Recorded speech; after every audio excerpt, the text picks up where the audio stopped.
We have the Sedgefield Declaration, Tony Blair's declaration.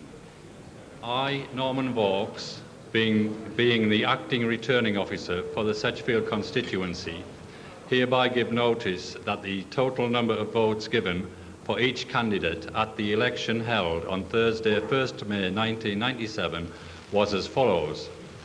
Ronald Walter Alexander Leslie Beadle, Liberal Democrat, 3,050. Anthony Charles Linton Blair, the Labour Party candidate, 33,526.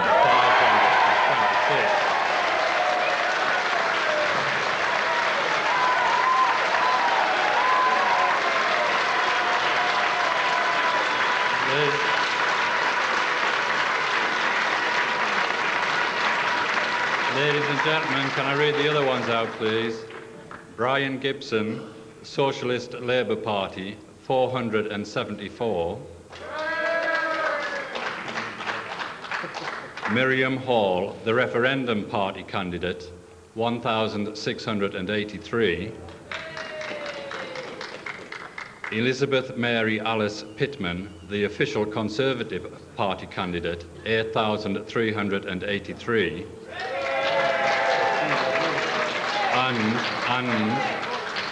And I do hereby declare that Anthony Charles Linton Blair has been duly elected to serve as Member of Parliament for the Sedgefield constituency.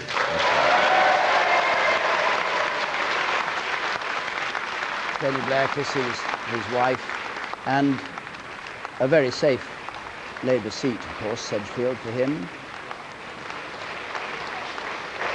But after he's congratulated the other candidates, we'll hear the first words that he's spoken tonight, the man who is going to be Prime Minister with the biggest majority that the Labour Party has ever had.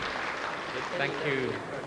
Thank you very much indeed. And can I first of all give my sincere thanks to Norman, the returning officer, and to all the staff who've worked here so magnificently this evening and given us such a quick count. Many, many thanks indeed to you all. Can I also thank the police for their work in doing this in a slightly unusual set of circumstances this evening, and I think as ever they've been absolutely wonderful for us, and I should like to thank them very much. In addition, I should thank to all the staff here at the Leisure Centre who have done a wonderful job. All of you have helped to make this count work extremely smoothly. Many thanks indeed.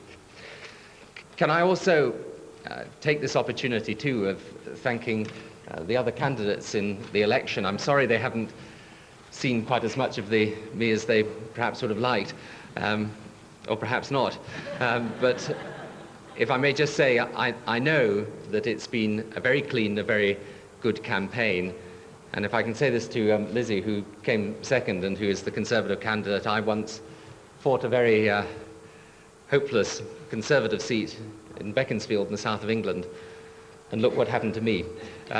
So you never can tell.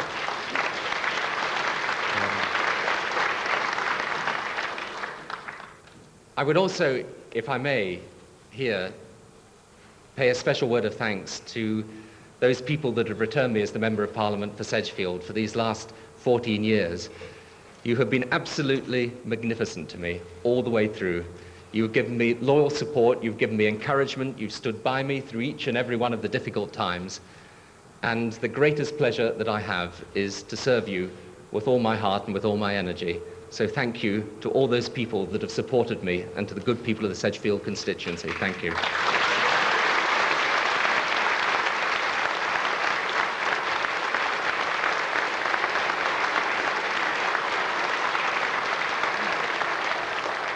Perhaps you will allow me too to say a word of thanks in particular to my family that is here this evening, to Cherie, who's been such a wonderful source of strength to me all the way through the last few weeks, indeed all through my political life, and all my family who are here. If I could say a special word of welcome to my father, who came and was with me when I was first elected to the Sedgefield constituency in 1983, and who has just been magnificent to me all my life, and I would never ever have done what I've done without him. And if I'm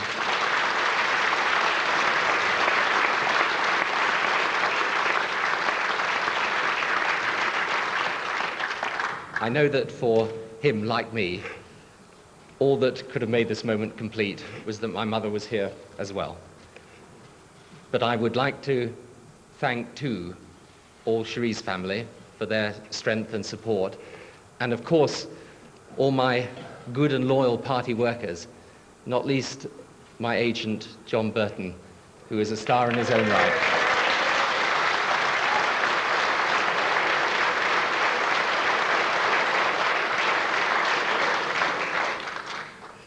If I can just say this to you all,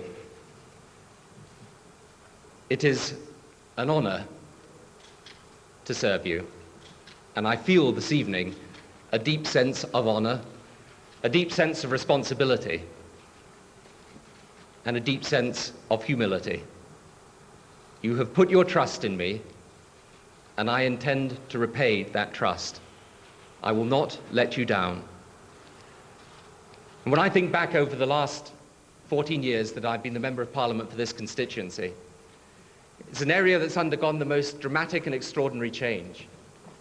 And all through those difficult changes, there has been a spirit in this constituency and in the communities surrounding it.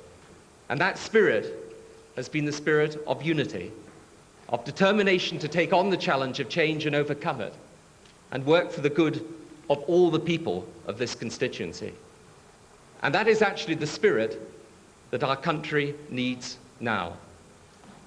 Because if we have been as successful as the indications are that we have been, and you know me all the way through, I've been against complacency, and I'm still against it until those results finally come through. But if we have done well, then I know what this is a vote for. It is a vote for the future. It is not a vote for outdated dogma or ideology of any kind. It is a vote for an end to divisions, an end to looking backwards, a desire to apply the basic, decent British values of common sense and imagination to the problems we all know we face as a country today. And it is with a real sense of pride that we have created a Labour Party today capable of offering that unity of purpose, that vision of renewal that our country needs. So that with those decent values in place, we can tackle the problems that our country faces. In our schools and our hospitals, on the crime in our streets, the jobs for our young people, the industries of the future, the very basic things that determine whether a country succeeds or fails. We are a great country. The British people are a great people. There is no greater honor than to serve them, and serve them we will. Thank you.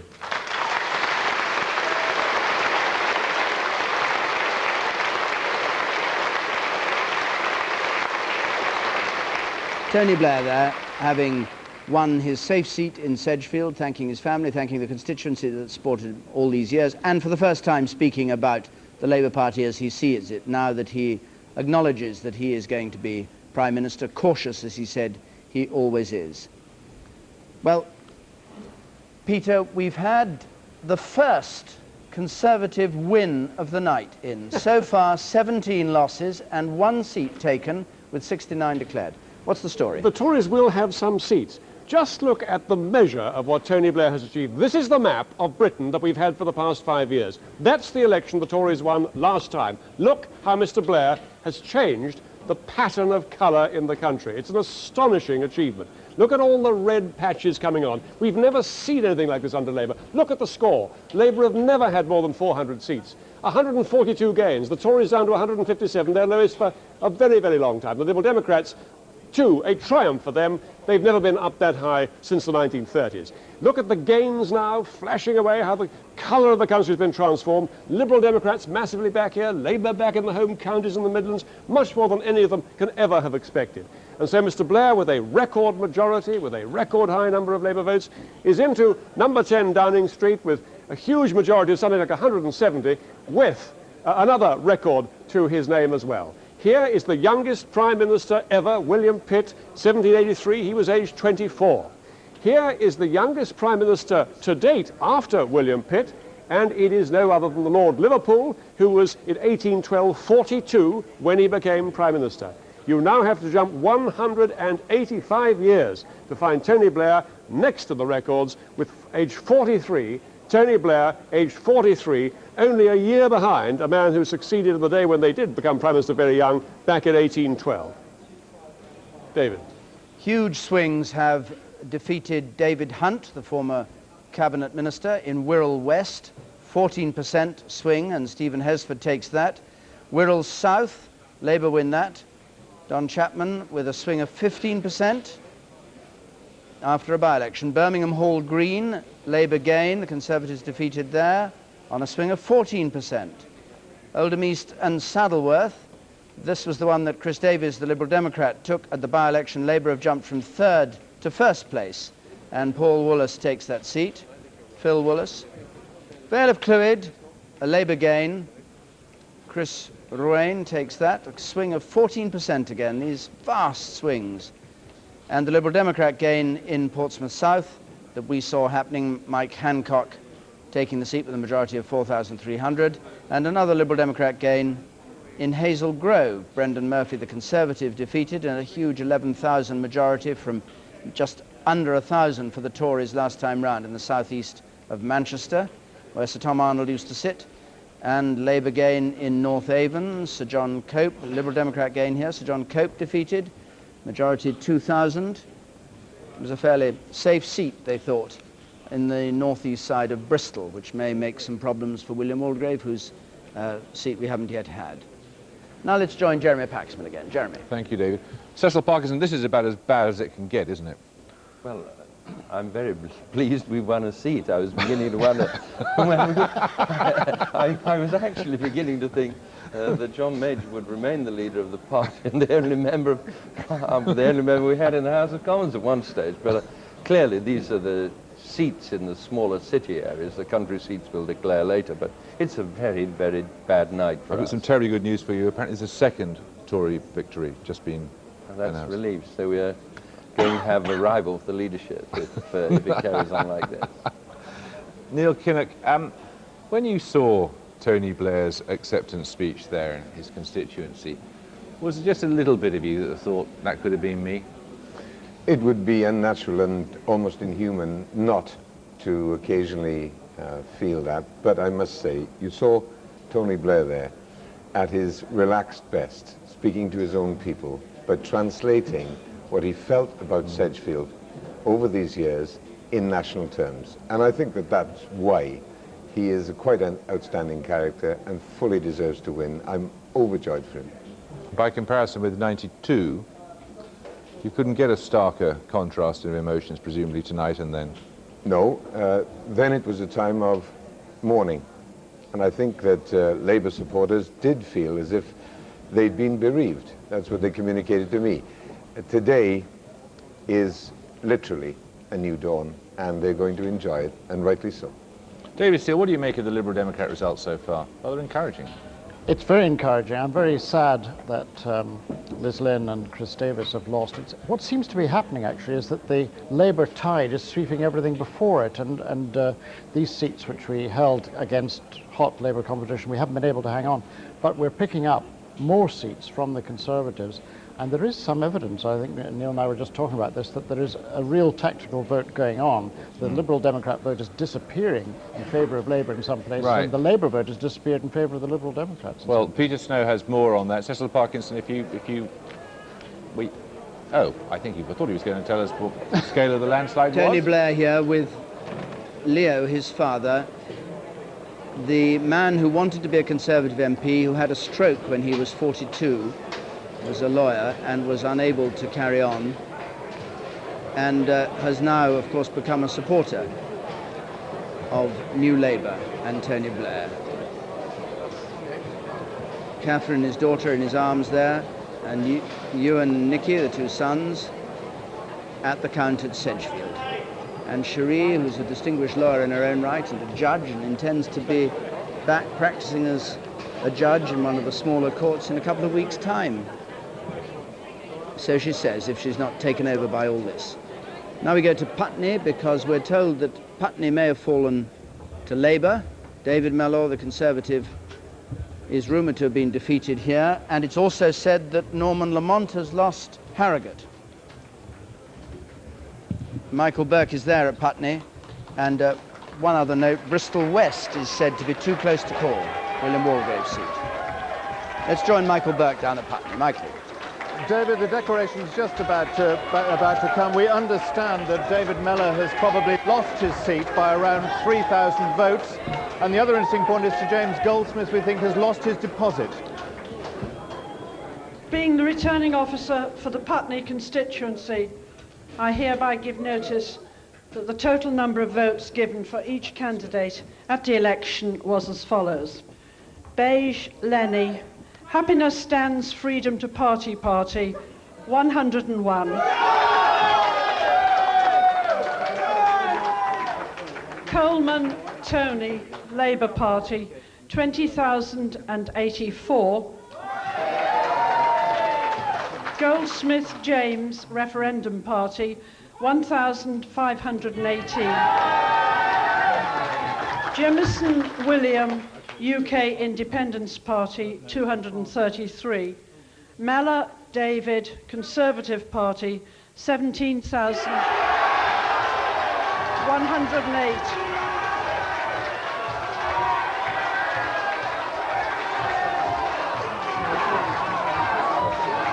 Poole, Atika, Independent Beautiful Party, 49. Pine, Russell, Liberal Democrat, 4,739. Small, John, Natural Law Party, 66. Van Braam, Dorian, Renaissance Democrat, 7. Yardley, Michael, Sportsman's Alliance, anything but Mellor, 90.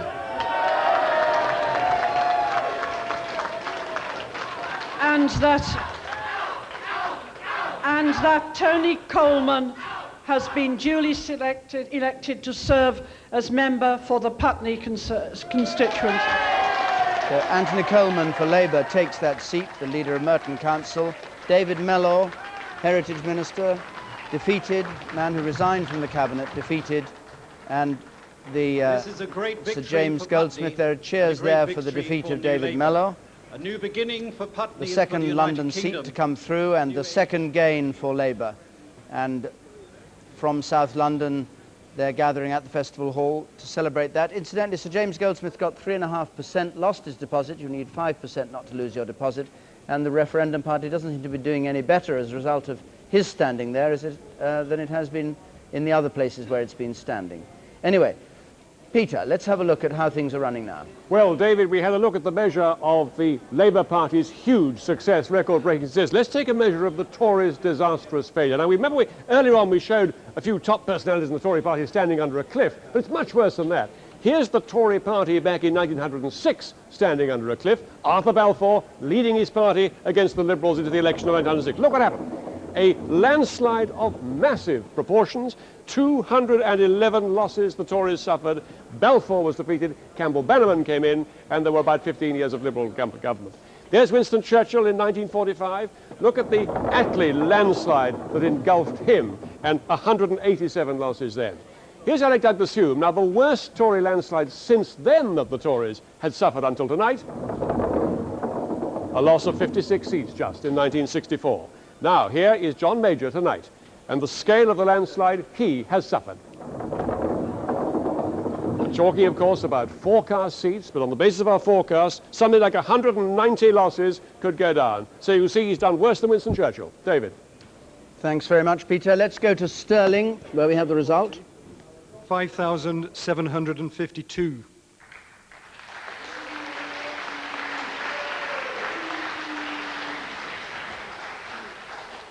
Michael Bruce Forsyth, Scottish Conservative and Unionist Party, 13,971.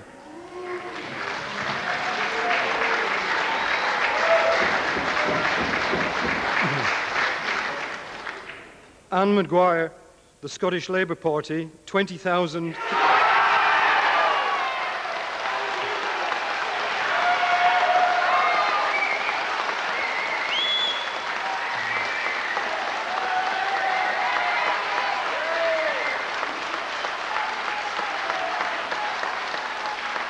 20,382.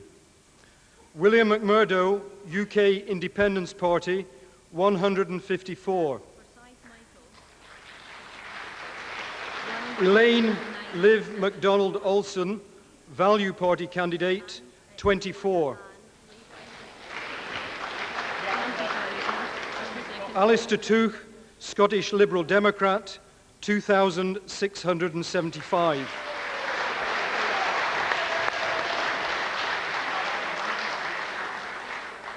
And that Anne Maguire has been duly elected to serve. So Michael Forsyth, Secretary of State for Scotland, defeated their majority of 6,500 for Labour. Anne Maguire, who used to chair the Labour Party, Scottish Labour Party. Here's the swing from Conservative to Labour. 8%, not as high as has been recorded in the south, in England, but still a hefty swing. May mean the Tories only have 3 seats left in Scotland at the end of the night. Let's have a look at the Scottish story, Peter, at this stage, can we? Even Scotland has been transformed. That was bad enough for the Conservatives last time when Labour had 50 and the Conservatives 11 seats. A lot of blue on the map, they're all the same, and these big seats up in the Highlands and down in the south. This is what we forecast now will happen in Scotland. Look how the map has changed colour with just one North Tayside seat up there. Eastwood and Gordon, the Tories down to about 3 seats, losing 8 seats. The SNP on 5, up to the Liberal Democrats probably gaining 1 as well. When Anthony Eden was Prime Minister, the Tories had half the seats in Scotland. 72 seats in Scotland altogether, don't forget. 1966, Ted Heath was down to 20. And as you move along into the Thatcher period, you see it drifts right down to 10. That was the worst ever to date. John Major had 11 seats in Scotland last time, managed to bump it up 1 when his vote actually increased 2%. But now we're forecasting that John Major's Conservative Party will down to an all-time low of 3 seats in Scotland. David. Peter, thank you very much. The Liberal Democrats now are forecast, according to our forecast, to have 60 or more seats, 61 seats in the new Parliament. A staggering result, tripling their power in the House of Commons. Let's have a look at some of the results that have come in. It starts with the Labour gain, first of all, in Keighley. This was the seat that they had to win, one of the ones they had to win to form a government.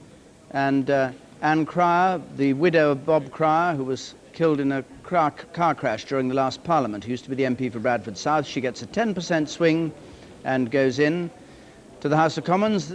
Liberal Democrat gain in Sheffield Hallam. Richard Allen takes this seat from Irvin Patrick, the Conservatives.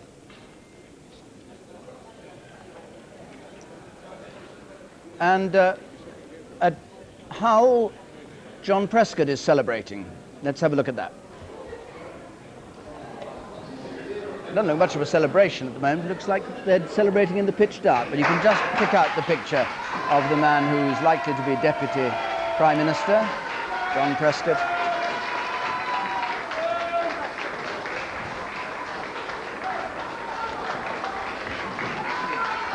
He's the man who said when Tony Blair was elected leader, he was one of the challengers for the leadership after John Smith's death, that Tony Blair frightened the hell out of the Tories and me, he said, and was widely thought to be cautious about the way that the new Labour revolution was being created.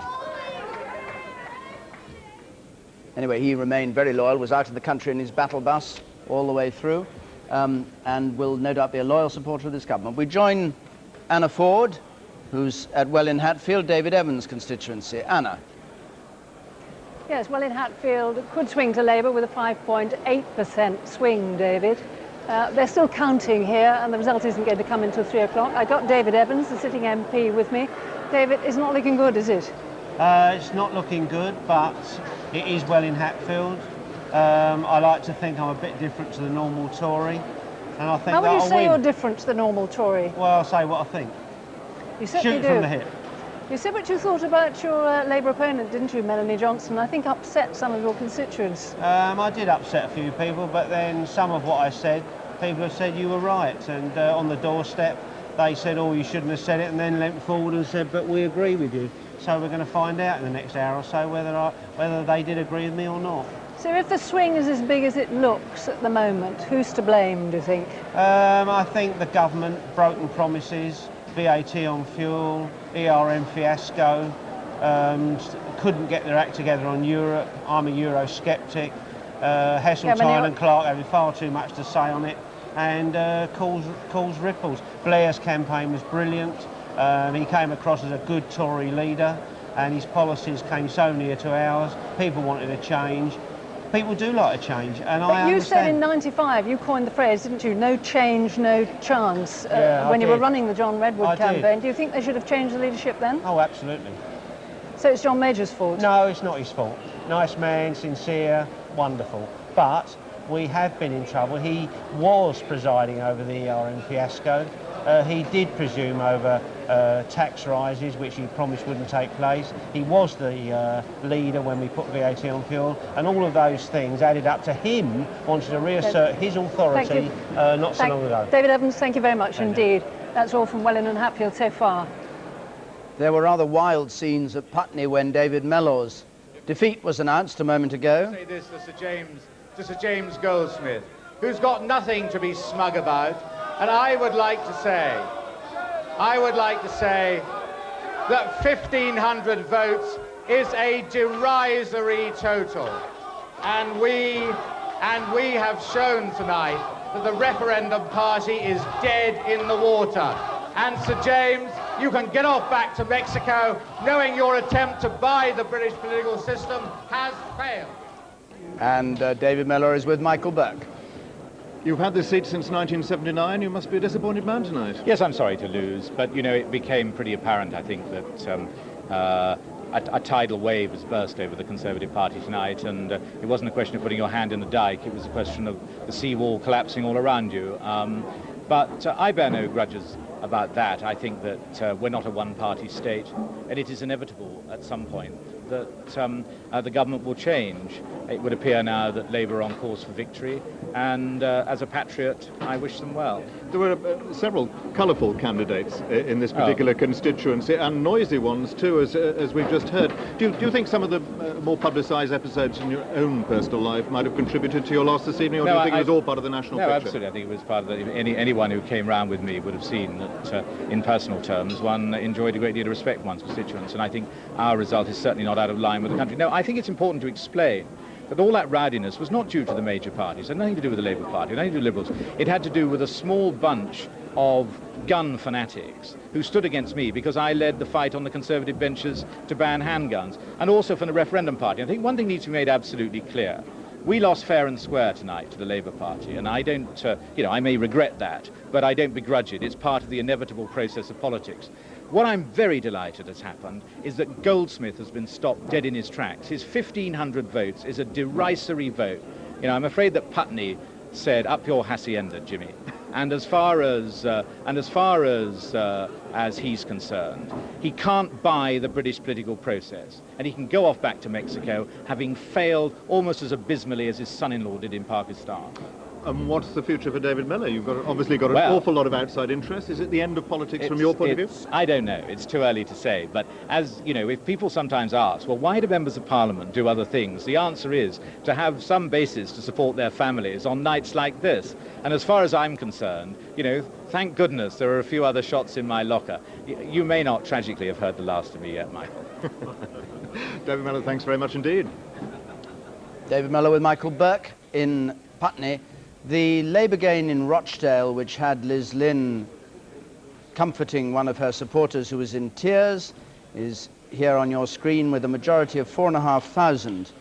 Labour took this seat from the Liberal Democrats. There was a Liberal Democrat gain in Weston-super-Mare. Remember, we're saying the Liberal Democrats are heading for 60-odd seats tonight. Majority of 1,200. Swing of 8%. From Conservative to Labour there, but that's irrelevant because it's a Liberal Democrat gain. Brian Cotter takes a seat from Margaret Daly. Upminster. Labour gained this from Sir Nicholas Bonser. Defeated. He's been the MP since 1983 in this constituency. Keith Darville takes it with a swing of 15% again. Stourbridge, 11% swing there. Warren Hawksley out, and Deborah Shipley takes it. The Conservative Boundary Commission almost halved the majority here, but still a very hefty swing from the 1992 result on these boundaries. Perth. Rosanna Cunningham, who took it in the by-election, takes Perth for the Scottish National Party, majority of 3,000, so she's safely in there. Scottish National Party so far have 1 gain and 3 holds. Now, John Sopel is at Conservative Party headquarters, testing the mood as if we need to ask what it was. John. Well, I think the mood has worsened as the evening progressed. Initially, they came out and said to us, the results don't seem to be as bad as we feared, and as the results have come in, the mood has darkened. And we've had a briefing from one of the architects of John Major's campaign, and he came out and essentially said, we had a choice. We had 2 forms of disunity over Europe. One was the wait-and-see option that we plumped for. The other was the nuclear option, which was to say no to a single currency. And this person, who was the architect of the campaign, essentially said, we picked the wrong option. We should have gone for ruling out a single currency. And that is exactly what Ken Clarke suspected was going on here at Central Office, which caused ructions earlier in the year. And Central Office are now saying, well, perhaps we should have gone for the all-out option of saying no to a single currency. So already the post-mortem has started on the campaign. He thinks, incidentally, that it wouldn't have made any difference, that the Tories would have still lost the election, but perhaps not as badly. It's a curious moment, John. We've got 122 seats in and only 4 Conservative seats at the moment. And the prognosis from the war room, which is 1 floor above us, is that people like Michael Portillo are in serious danger. Perhaps who would have been the standard bearer for the right of the Conservative Party if there was a future leadership contest. And they're saying all sorts of other seats. They're thinking they're going to be slaughtered in London and the South East, and all the news seems to be grim and getting worse. John, thank you very much. We're joined by Anne Perkins now, who's at Wokingham, John Redwood's seat. Anne. Yes, well, John Redwood, his declaration's not expected for some time yet. They are saying there's a very big turnout here. And Mr. Redwood said he won't talk to us until after his declaration, but there has been feverish activity in the Redwood camp. He's been on his mobile phone scribbling frantic notes.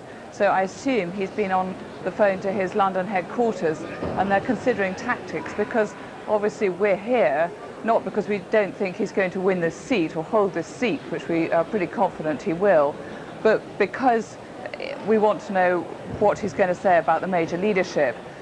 And it seems to me that there are 2 possible options. Either we hear from Mr. Major very quickly that he's going to stand down. That is thought to favour John Redwood, or he might say that he will go, but not for some time. And that would give Redwood's rivals a good chance to stop him, of course, because he's been out of government for nearly 2 years. He's got a much stronger base. He's much better organised. And what we're going to be looking for is this post-mortem, which John Sopel was indicating is already starting at Central Office. And I think that's why we've heard from other possible candidates in any leadership campaign, people like Michael Heseltine, people like William Hague, saying we mustn't we mustn't rush into it, we mustn't have public rows, we mustn't have public post-mortems. I heard William Hague talk about the need for cool, calm reflection. So what we're going to be looking for from John Redwood is exactly what he says in terms of his analysis of the campaign, and particularly in the light of what John Sopel was saying about their analysis about Europe, where of course he has always been a strong Eurosceptic, what he says on that issue. Okay, Anne, thank you very much indeed. We'll be back with you later on. News from Torbay is that there is a recount there, Liberal Democrats challenging Rupert Allison, the Tory, and it's over 2 votes. So they're as close as that, and it's a second recount, and if it's true it's 2 votes down there in Torbay, it's the narrowest victory for whoever it is who's won, we don't yet know, since about 1931. The other thing is that Sir Marcus Fox defeated at Shipley. Sir Marcus Fox, who's chairman of the 1922 Backbench Conservative Committee, a staunch supporter of John Major's, a Yorkshireman who was supposedly going to hang on into this next Parliament, even though he said that a chairman of the committee should resign at each Parliament to handle John Major's succession, has been defeated on a 14% swing. And Christopher Leslie takes that seat. Now we join Lance Price, who's in Enfield, where Michael Portillo is in trouble. Do you think, Lance Price? Well, the indications we're getting are that the piles on the tables are looking pretty level between Michael Portillo and his Labour opponent, Stephen Twigg. no one is prepared to say what the result is going to be. Labour earlier on this evening were really ruling out the possibility of them winning this seat. As the evening has gone on, they've become rather more confident. They still don't quite believe that they can do it, but both Labour and the Liberal Democrats are telling us that those piles are looking pretty level. Well, if that's true, it will really upset the apple cart of the leadership battle for the Tory party, won't it? It certainly would, because Michael Portillo clearly sees himself as the standard bearer of the right come the leadership election. And I think we've been getting some clear indications from him as to how he thinks it ought to be played. On this programme, he was talking about the need for a careful, measured look at what went wrong. That, I think, was an indication that he doesn't want John Major to resign straight away. He was also stressing the need for the party to be united if it's to come back. And I think this would be his principal card against John Redwood, the argument that he is better placed as a candidate of the right to bring the party together in the wake of this massive defeat than John Redwood is. Thanks very much. Well, Nicholas Witchell is at Henley, Michael Heseltine's seat. Now, this is a very curious state of affairs if Portillo goes down. Do you get the impression Michael Heseltine is thinking of standing for the leadership or hoping to inherit the leadership of a defeated Conservative Party? David, I think it is undeniable that the friends and associates of Michael Heseltine believe that if, and I suppose one must start to think of when John Major steps aside, that Michael Heseltine has the energy and the ambition at the age of 64 once again to challenge for the leadership of the Conservative Party. They believe, in fact, that he probably would have the support of John Major. They say that he would have the stature and the experience to effectively counter a Prime Minister Blair in the House of Commons and around the country.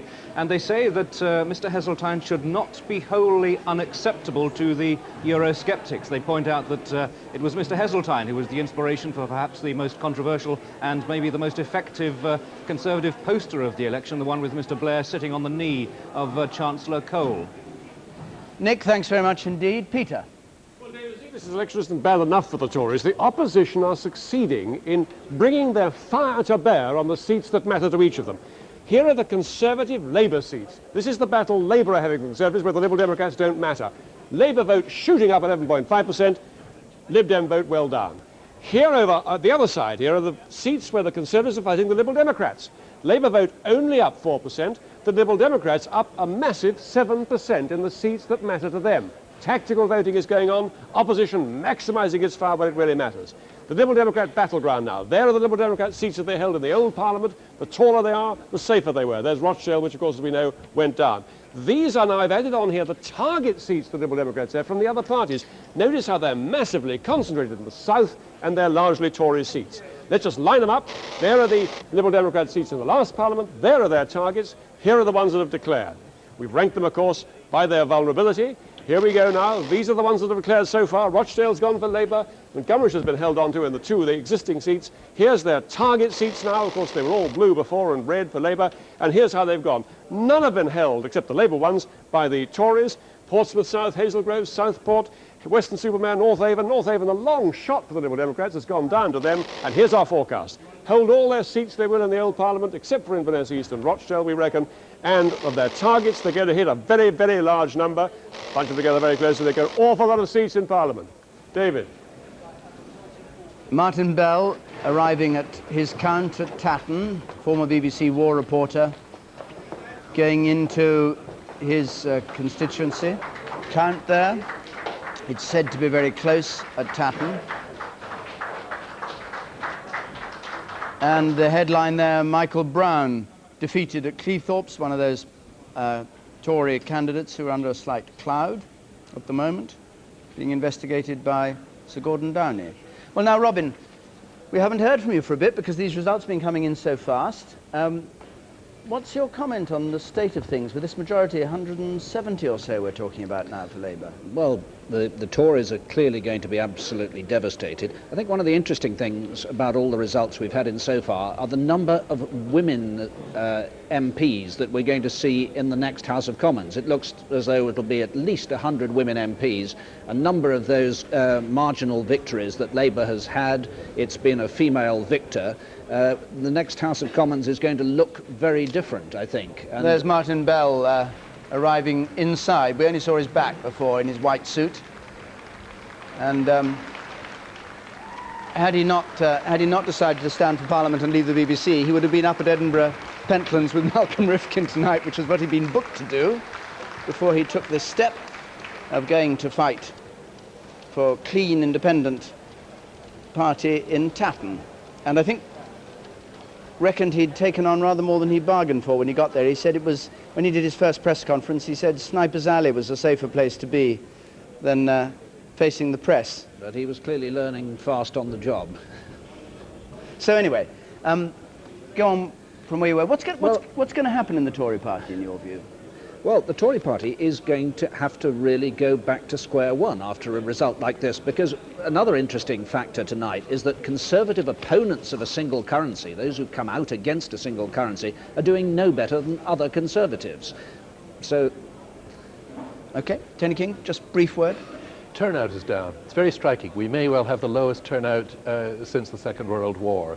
Turnout's down an average of about 6.5 points. We're down in the low 70s. A lot of Conservatives, they might, if they'd gone and voted, have voted Labour or Liberal Democrat, but almost certainly a lot of Conservatives have stayed home. Just lack of enthusiasm being expressed that way. Peter. Very brief look again at the Liberal Democrats, just to see what sort of records they're going to break. There's Herbert Asquith in 1923 with 158 Liberal Democrats in Parliament. The last time they were in three figures. 1929, Lloyd George, 59 Liberal Democrat MPs. Down to 36 in 1931. Then that long period in the wilderness when they were down to 6, less than that sometimes, 12, 6, 11. 1983, the Alliance 23, their best post-war record up to now. But then we had 1992, Ashdown down to just 18 seats in the last Parliament. And then now we're forecasting that he'll be at 54 in 1997. He's way back to the kind of levels that Lloyd George had at the beginning of the 1930s. David. We're about to get Paddy Ashdown's count. Here we are at the Liberal Democrat Party headquarters. They're watching your graphic, Peter, and enthusiastically cheering that 54, which I hate to say has now fallen to 53, but anyway. And down at Yeovil, Paddy Ashdown's count. Nothing much seems to be going on there at the moment. The majority of 8,000 there. He's gradually increased it over the years. Jane Corbyn is down there. Jane. Yes, David, you've joined us here at Yeovil, and we're very close to a declaration.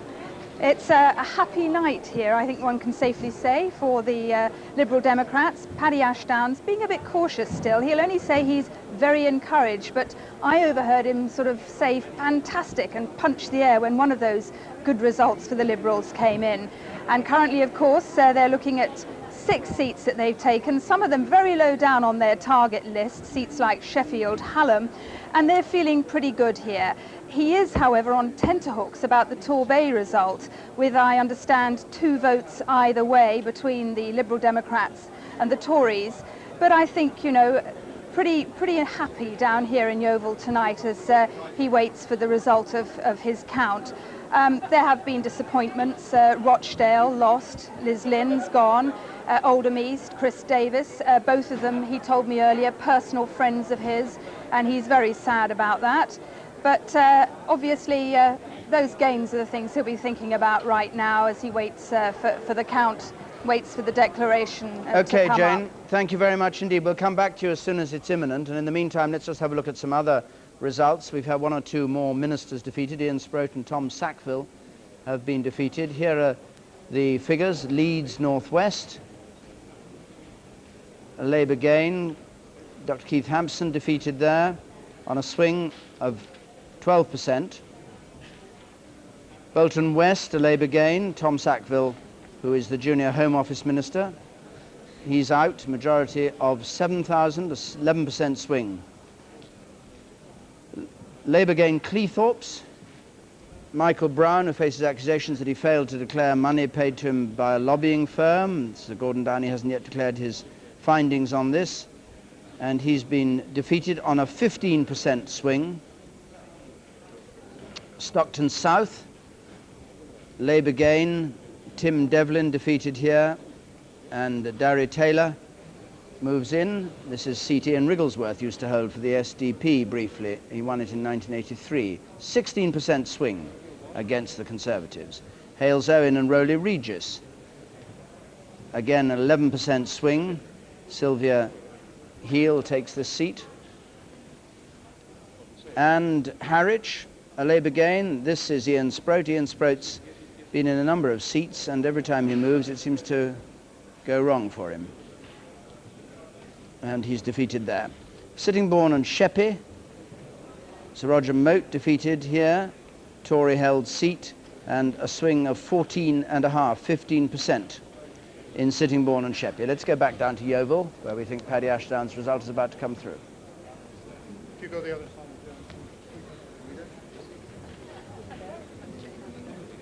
Paddy Ashdown's gradually built up his majority here. He took the seat in 1983, became leader of the Liberal Democrats, or leader of the Liberal Party in 1988. Is John Robert Archer, musician, 306,306. John Jeremy, Paddy Ashdown, official Liberal Democrat candidate, 26,349, 26349. John Caldwell Beveridge, the Referendum Party candidate, 3,574, 3574. Nicholas David John Pembroke, the Conservative Party candidate, 14,946, 14946. Patrick Joseph Anthony Conway, the Labour Party candidate, 8,053, 8053. Christopher John Peter Hudson, the Rainbow Dream Ticket Party, 9797. David Ronald Taylor, Green Party candidate, 728, 728. And I declare that Paddy Ashdown has been elected to serve as the member for the Yeovil constituency. And his headquarters there cheering at his result, which is majority up from 8,700 to 11,400. George. Ladies and gentlemen, I am privileged indeed to be given the trust of the people of Yeovil to serve them again, and I look forward to doing that in the future. Again, it's a tremendous privilege and a tremendous honour. I'd like especially to thank my campaign team, who in my absence have once again won this seat for me, and I'm very grateful to all of them for the tremendous hard work, and especially my agent, Nick Speakman.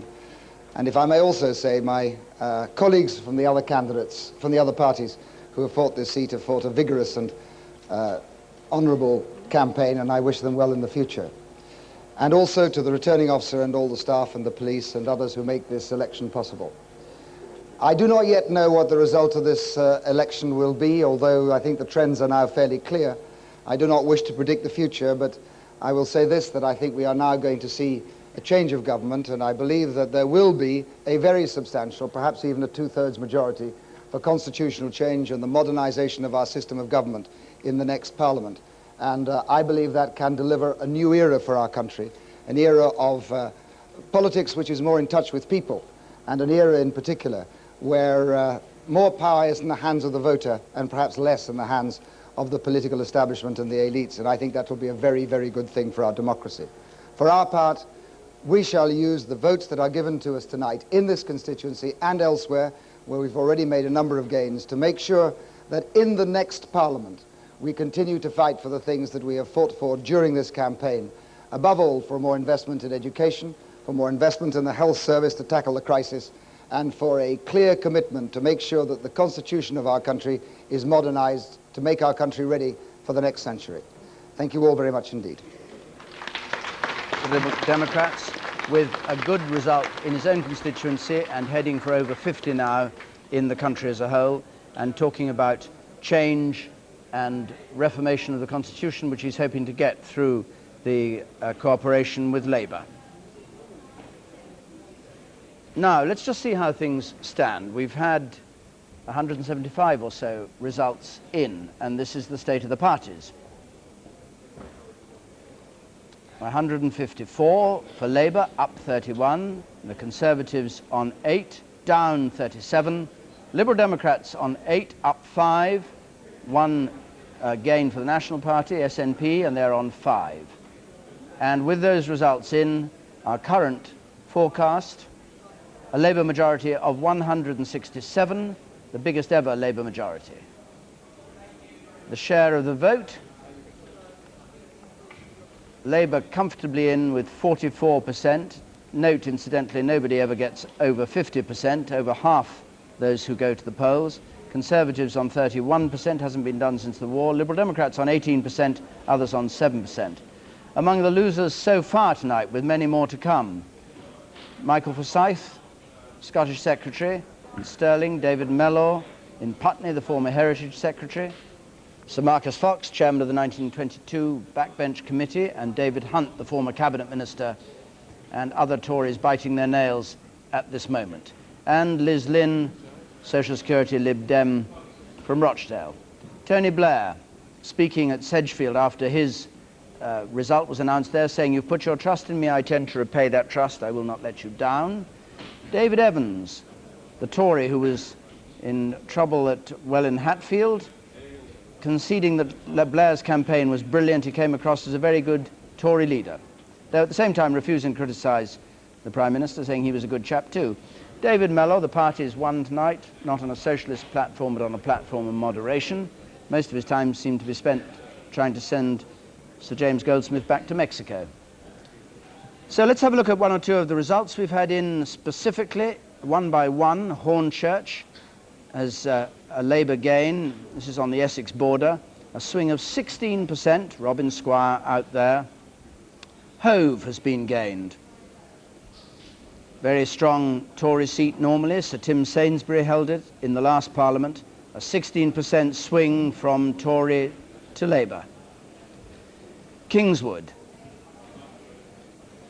A Labour win in Kingswood. Boundary changes here which have changed the seat around on the eastern side of Bristol. 14% swing.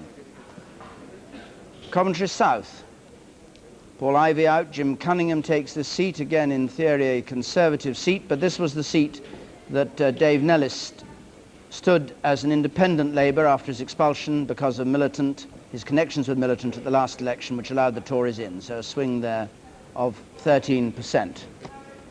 So there we are. We've had 182 results in, many more to come. They're coming in fast now. Let's join Jeremy Paxman. Jeremy. Well, Cecil Parkinson, if you can't even hold Hove, something seismic is happening here, isn't it? Well, it clearly is. I mean, we have these amazing, highly improbable swings, and they seem to be repeating themselves regularly. Yes, this is a very significant evening for us. What are you going to do tomorrow? What are you going to advise people to do tomorrow? Well, tomorrow, I think everybody takes a deep breath, and I think Michael Heseltine was absolutely right. We analyze the result in private, and we don't start squabbling and trying to apportion blame. We try to find out where things went wrong. For heaven's sake, if you're squabbling almost openly during an election campaign, it's going to get a great deal worse afterwards, isn't it? No, I don't think it will. I think we will, quite frankly, at the moment, and I'm being frivolous now, but there don't seem to be enough people to have a good squabble there. But I think we will regroup, analyze the result, and remember the better times, and work out how we get back to where we were. David? Thank you. There's some trouble going on at Glasgow Govan, apparently, where the results being announced. Police involved in scuffles. Mohammed Sarwar for Labour, millionaire Asian businessman who was first of all ruled out in the selection process here and then had a reballot and won it, and will be the first Muslim MP if elected. And here he is acknowledging his victory. Campaign. I would also like to thank my campaign team, my wife, well, let's go back family, to Jeremy Paxman. And most of all, Neil Kinnock, I suppose it seems to be the case that Middle England has come across to Tony Blair. Now, and Middle Scotland and Middle Wales. Sure, yes. But it does rather beg the question. I don't want to be too personal, but I mean, why will they do it for him and they wouldn't do it for you? I think he's very good and he's very appealing. I also think, as Tony would say himself, indeed has said himself, that an additional 5 years of experience produced that shift, which instead of being a slippage to benefit Labour, is an avalanche. But I mean, it seems to be the case that those areas of England in particular, which are doing quite well in the economy, the so-called booming Britain, are actually voting most heavily for Labour. That Yes. implies that they thought they could take the risk under him, and they didn't think they could take the risk under you. Well, if that's the case, I'm prepared to accept it. I'm just delighted that it's happened at this time and Tony is the leader. I would say this, however, that the areas that you describe are also the areas that have experienced the greatest insecurity, a novel experience for many people, and they can attribute that insecurity directly to the policies of Conservative government, not just in the last 5 years, but cumulatively over the period. And now they are casting their votes on that basis. This is going to stretch your imagination, but which seat on tonight's performance would you be most surprised to find you'd won? Very difficult to say. I think that if John Major becomes an ex-MP tomorrow, I'd be surprised. Neil Kinnock, we'll be back to you shortly. David. Thank you very much. We've got a Labour gain in Eastwood. A rather spectacular result there. 14% swing from Conservative to Labour, the safest seat, the equivalent of the Tories, I don't know, losing Esher or something in England. Second safest seat in Scotland. Second safest seat for the Conservatives in Scotland. And Labour gain the Vale of Glamorgan. John Smith takes this seat back. He had a 19 majority at the last election. He's turned that, a loss by 19, he's turned it into a 10,500 majority, 10% swing. Now, these targets, how are they doing? What's left? What's happening to the Tories? Right, well now let's take a look at how Mr. Blair's targeting of his key seats is working. We're going to have a look now at his, the aim in the shooting gallery over here. Here are the target seats before they were declared. 96 of them Tory ones for Labour, and just 3 of them Liberal Democrat, and 1 of them Plaid Cymru over there. Now, the higher that block looked like Portsmouth North, the safest of all these Labour target seats they were aiming at in order to get a comfortable majority. There's the tallest of them. They are the ones that have declared so far: Portsmouth North, Putney, Battersea, Norwich North, Basildon, all these ones here. Some of them quite small, but some of them quite difficult ones, like Cleethorpes for Labour to gain. Now, watch the little boxes down here. He would have needed just 57 for an overall majority. How many is he going to get in just the ones declared so far? Heading for Portsmouth North on the south coast first. There goes Kingswood. There goes Portsmouth North. Substantial Labour majorities instead. There's Basildon, now a huge Labour majority. Here we go now off the Vale of Glamorgan, a stunning great tower of red there. Up into the north, Bradford, Leeds. There's Stockton South, and finally Stirling in Scotland. What's going to happen there? That was Michael Forsyth's seat. That's now a comfortable Labour seat in Scotland. 24 hits on the target then. 24 absolutely slap bullseyes for Labour. No misses so far. Here's our forecast of the way it's going to go. Clocking up now to out of 198 hits, 2 misses. We think he might just miss Ceredigion in West Wales, Plaid Cymru holding that, and Conwy, although it's a Labour target, might just go to the Lib Dems. David. Thanks very much, Peter. Well, now, various seats at risk or people in difficulty. Sue Cameron is at Harrogate. Is Norman Lamont going to lose Harrogate, Sue? As if that's a very, very strong possibility. He's been looking extremely glum throughout the campaign. He's had to fight off a very, very strong challenge from Phil Willis, the Liberal Democrat leader of the local council. Norman Lamont, of course, is well known, former Chancellor, and it was expected that perhaps he might hold on, but it is looking extremely doubtful now as to whether he will make it. Okay, Nisha Pillay is in Stevenage, which is where Barbara Follett is fighting the seat. Is she safe as houses there? It's a top Labour target. She's supremely confident of winning, David, and that's not just because of the results that are coming through across the country, but because her own private canvassing during today is indicating that Labour have a swing of something like 14 to 15%. Now, earlier in the evening, when I was talking to her about it, she almost couldn't believe that it could be possible. Now, of course, it looks like it's being confirmed right around the country. Well, I mean, she'd be well in, only needs a 3% swing or so, but what would happen to her if she does win? What does she expect to do in the new Parliament? Because she was quite influential in creating the sort of Labour image, wasn't she? Absolutely. But she was said to be the person. She was said to be the person who got Robin Cook to wear brown suits because it went with his red hair. Yes, and to trim his beard.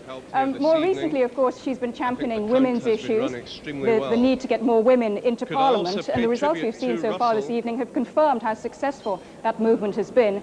She was a leading light in the Emily's List group, and I think she's going to be very pleased. Thank you very much, Nisha Pillay. Now, Dennis Mahoney in Falmouth and Camborne, where Sebastian Coe is in difficulty. Or is he? He is indeed, David, yes. Good morning from Falmouth and Camborne. It's all gone wrong for Seb Coe. This seat was a tight three-way marginal, but Seb looking depressed as he watches the votes come in. It's now a two-way race between Labour and the Liberal Democrats. The Liberal Democrats come second here in the last three general elections, and they're hoping to take the seat. But with Labour's performance tonight, it's anyone's guess. It's going to be a race to the finish. Thanks very much. Tony, anything else to add to this while we wait to go to Enfield? And see how something very important is happening. The Conservative Party is becoming a minority English party. There's every chance that the Conservatives will have no seats at all in Wales after this election. It's perfectly possible they will have at most 1 or 2 seats in Scotland. The Celts clearly don't like the Tories. The Tories are virtually being eliminated from that part of the world. And that is really a fundamental change in the structure of the British political system. Here is the Unionist Party being driven out of important parts of the Union. I said at the beginning, this is what happened after Gladstone's Midlothian campaign. The Tories were in retreat and in a minority in England. I think that's correct, isn't it? You're the historian, I'm not. It's certainly not unprecedented. The Liberal Party in the 19th century totally dominated Scottish and Welsh politics. But to see this happening, this is 100 years later we're talking about. Mr. Gladstone's been in his grave for a long time. And it is, I think, a sign that something really fundamental and probably nearly permanent has happened.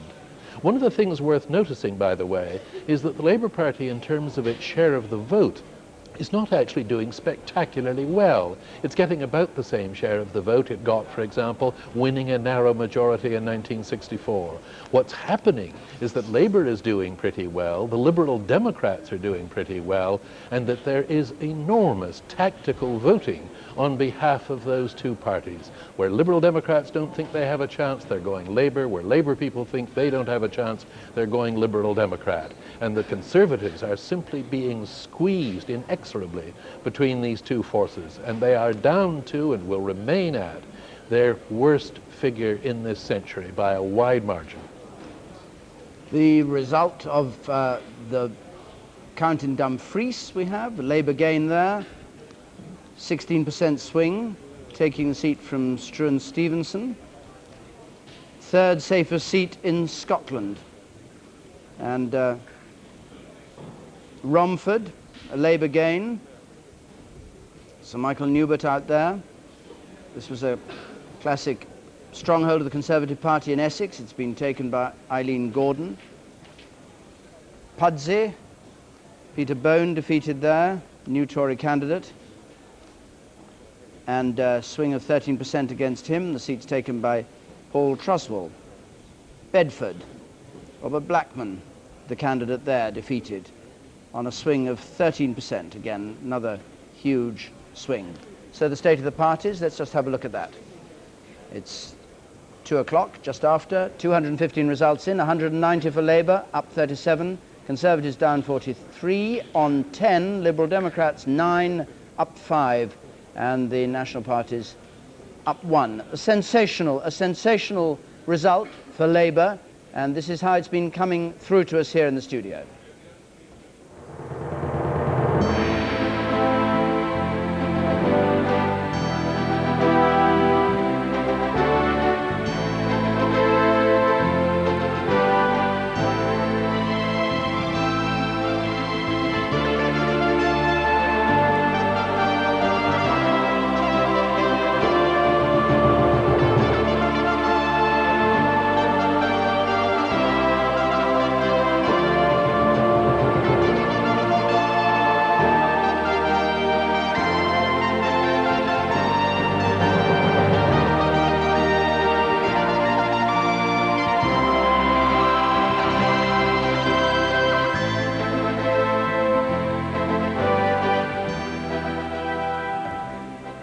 And up at Sedgefield Labour Club in Trimdon, Tony Blair has arrived.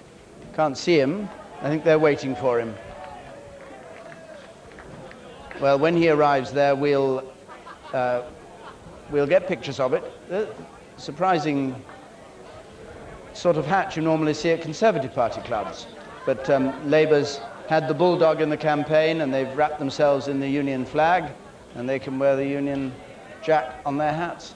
Paddy Ashdown joins us now from Yeovil, the leader of the Liberal Democrats. Mr. Ashdown, it looks as though you're heading for something like 50 seats at the moment on a 17% vote, which is a bit less than your popular vote last time. It means your vote has been, in your words, effectively used, doesn't it? Well, I don't make predictions until the results are known, and then they're not predictions, David. As you know, I dislike predictions. So let's wait and see what the result is. But all the signs we're seeing is that there is a comprehensive endorsement from people in the country, especially in the seats that we've won, for the messages that we've put in what was a positive campaign which centred on two key things: investment in education and tackling the crisis in the health service. And we'll use every vote that people have armed us with and the mandate they've given us and the seats that we've won to ensure that in the next Parliament we push that agenda forward as no other party will. Mr. Ashdown, I'll come back to you in a moment. We've just got a declaration coming through. If you could stay with us for a second. The referendum party candidates, 1,337. Neville Arthur Kenyon, Liberal Democrat, 4,536. And I hereby declare David Michael Chater to be elected a Member of Parliament for the Bury North constituency. So, Bury North, a Labour gain. A defeat of Alistair Burt. So, Mr. Ashdown, you were saying in your speech when you had the count that you look to the Liberal Democrats to influence the changes in the nature of politics and the Constitution and all that. There's going to be obviously a hefty Labour majority. Do you think that Tony Blair will still stand by that commitment he gave to try and bring other parties in on the left into a sort of new cooperative agreement or some such? Well, the Liberal Democrats are not on the left, Mr. Dimbleby, as you well know. We're a radical party, but we're an independent and distinctive one. If Mr. Blair is interested, as I believe he is, in a more pluralist approach to politics, that's a very, very good thing. We have to break out of the destructive tribalism in British politics, and I've been committed to that for 5 or 6 years now, and the strength of the Liberal Democrats will reinforce that process if Mr. Blair wishes to pursue it. As to the constitutional change, he's made an agreement. I know him to be an honourable man. I'm sure that agreement will be fulfilled. What I'm clear about is that the Liberal Democrats now are a force that guarantees the modernisation of our constitution in the next 3 or 4 years. And for that reason, I believe that the next Parliament will indeed be a momentous and historical one. How do you mean guarantees? Well, if we get the more seats that we have, the more likely we will be able to buttress and push forward that process. Of a reform to proportional representation? No, not just proportional representation. You know as well as I that there's a constitutional package. It includes such things as a Bill of Rights, as a Freedom of Information Act, as a measure of sensible devolution in this country. It means overhauling our political system, and that is very important.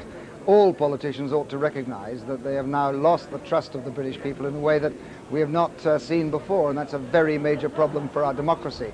We must now begin to address how it is we rebuild a link between government and governed in this country in order to rebuild that trust. Constitutional change, the modernisation of our system of government, investment in education and investment in health, and a clear and honest position on taxation is all part of that process. Isn't it a difficulty for you that you get this strength, this new strength in the House of Commons, something like 2.5 or maybe 3 times what you had before, at the very moment that Labour roars ahead and gets a vast majority for itself, thus diminishing any influence you may have, once again? I doubt that, but let's wait and see how the results play out, and in particular how the next Parliament is made up. Again, we can spend a lot of time making predictions about the future. Tomorrow morning is good enough time for that. Mr. Ashdown, thank you very much. John Sopel joins us now from Tory party headquarters. John. David, I've just been handed a news release from the Tory Reform Group, who represent the left of the party, and a sign of the bloodbath that perhaps is to come in the Conservative Party. Let me just read you a section of it. The election defeat that the Conservative Party experienced was wholly unnecessary. It was brought about by the rank treachery of the Tory right.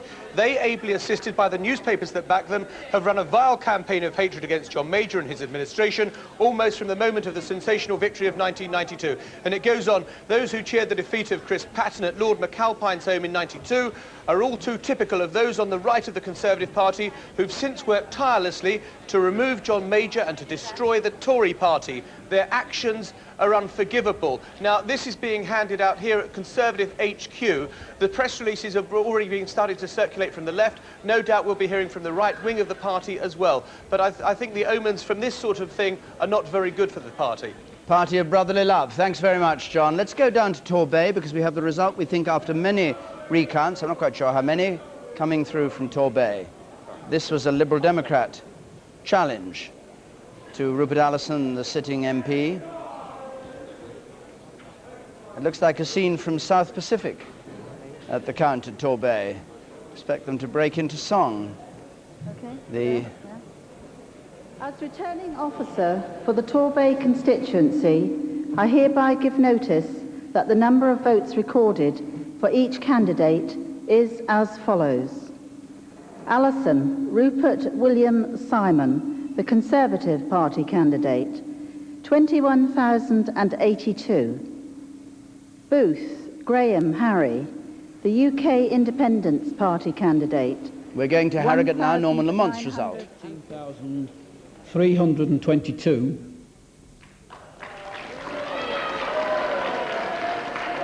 Lamont, former Chancellor of the Exchequer, Willis, looking very sombre there. George Philip, known as Phil Willis, Liberal Democrat, 24,000.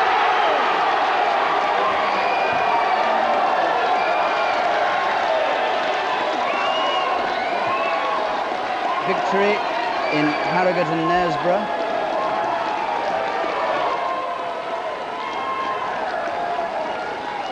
Quiet. Could I,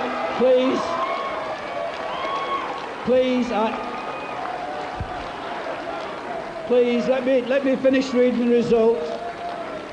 24,558. And Rupert Allison has lost Torbay to the Liberal declare Democrats, that so that's a double person, victory for the Liberal Phil Democrats. Willis has been duly elected to serve as the member for the said constituency. Phil Willis takes it, and a third gain there. So Harrogate and Knaresborough, Norman Lamont is in second place to Phil Willis, the Liberal Democrat, leader of Harrogate Council. At this election, Majority of 6,000 turning round and 9,000 majority for the Conservatives last time round. voting for more than one candidate, 19. Writing or marked by which a voter could be identified, 5. And unmarked or void. Well, as they go on with the count there, in a moment we should be able to see the result from Torbay, 52 ballot papers rejected. which was the Liberal Democrat gain by Rupert Allison. There you are, 12 votes, majority. Tayside North taken by the Scottish National Party. So Torbay, 12 votes after recounts. Rupert Allison, Nigel West, the writer, is defeated there. And the Liberal Democrats take Torbay. It's where they had their eve of poll campaigning speech just the day before yesterday. Kenneth Clarke in Rushcliffe pondering these results, knowing that some of the challengers for the leadership are in trouble. Michael Portillo may well be in trouble in Enfield. Edinburgh Pentlands. 4511. James Alfred Sibbett, Referendum Party candidate, 526. 526. Gavin Steele Strang, the Scottish Labour Party This is candidate, Gavin Strang's result. These are being declared at the same place. Gavin Strang, the Shadow Agriculture Minister, with his safish seat there. We're still waiting for Malcolm Rifkin's result to come through. Ward, Scottish Conservative and Unionist candidate. So we join Lance Price now in Enfield to hear how things are going there. This running story, Lance. Yes, well, we've had some extraordinary results tonight, as we've been hearing, but I think we are about to have perhaps the most extraordinary. It looks, from all the indications that we are hearing from all the parties, that Michael Portillo has lost his seat here at Enfield Southgate. We're expecting to get the result perhaps in the next 10 to 15 minutes. But as I say, all the indications so far is that one of the leading contenders for the leadership of the Conservative Party in the event of John Major's resignation has lost his seat. Lance, thanks very much. Robin Oakley, if Michael Portillo is really out, what does that do for the leadership? Well, it's a devastating blow for the Tory right, and particularly for those on the Tory right who don't want to see John Redwood get the job after John Major. Obviously, this increases John Redwood's chances of being the standard bearer of the right in any Tory leadership contest, I think it makes it much more likely now that William Hague will stand, a 36-year-old candidate who is seen as a man of the right, but who doesn't upset the left in the way that Redwood and Portillo does it make it easier for Kenneth Clarke? I'm keeping an eye on Sedgefield Labour just to see if Tony Blair arrives there. Does it make it easier for Kenneth Clarke or for Michael Heseltine or those on the left that Portillo's out of the running, if he is out of the running? I think the degree of the Conservative defeat, the rout it is now becoming, makes the Tories inclined to look much harder at the men of experience like Michael Heseltine and Kenneth Clarke, and perhaps to pay a little bit less attention to the ideological bent of some of their candidates. But what do you make of this? What do you make of this? What do you make of this thing that John Sopel read out from the Tory Reform Group? I mean, it sounds as though the party is imploding or exploding at the moment. That's a sign of the bitterness to come. I mean, the Tory Reform Group do not speak for all that many Conservatives, but that is a clear sign of just how much bloodletting we might see and how rough it could get. Let me just have a word with William Hague, who's at Conservative Party headquarters. Mr. Hague, what do you make of this Tory Reform Group pamphlet that's going around right inside the headquarters where you are at the moment, accusing people in the party of treachery? Actually, I haven't seen it going around here in the headquarters, although somebody has picked it up from somewhere. But I don't think most members of the Conservative Party would make much of that. I think they would agree that what the party will need is a period of cool and calm reflection that should take at least several months in order to learn the lessons of what has happened tonight. What John Sopel was reading out to us suggests that there are people in the Conservative Party who don't feel like that at all and feel that blame should be attributed immediately and something done about it. There should be a bloodletting. Well, of course there will always be people with hard feelings after a result like the one that we are seeing at the moment that seems to be taking shape across the country. But I think the sensible course, and the course that the vast majority of people in the Conservative Party will want to follow, is one of very cool and calm reflection, of making sure that lessons are learned, but also making sure we don't lose sight of the fact that we are very proud of what we have achieved in this country. We don't stop being proud of it if it looks like we are losing an election. Okay, thank you very much indeed for joining us again. Tony Blair not arrived yet. Peter, while we're waiting David, for yes, this indeed. moment. Now, just look at this extraordinary picture of the country. Here it is, with all these forecast gains for Labour in the Midlands. Not a single Tory forecast for Wales, just one Conservative seat in Scotland, Gordon up there forecast. So the situation now in Wales is that Anthony Eden, with half the seats in Wales back in '55, had been followed by his successors with a handful of seats there, but John Major now with just no seats in Wales forecast, David. Peter, thank you very much indeed. We've got a declaration in Glasgow, Galloway and Upper Nisdale. Ian Lang's seat. Ian Lang, 2,400 majority here. He was Secretary of State for Scotland. Now he's Trade and Industry Secretary. I'm now about to announce the result for the Galloway and Upper Nisdale Scottish National Party target. I, James Maguire Smith, being the returning officer for the parliamentary election in Galloway and Upper Nisdale, hereby give notice that the total number of votes polled for each candidate in the Galloway and Upper Nisdale constituency was as follows. Katie Clarke, the Scottish Labour Party candidate, 6,861.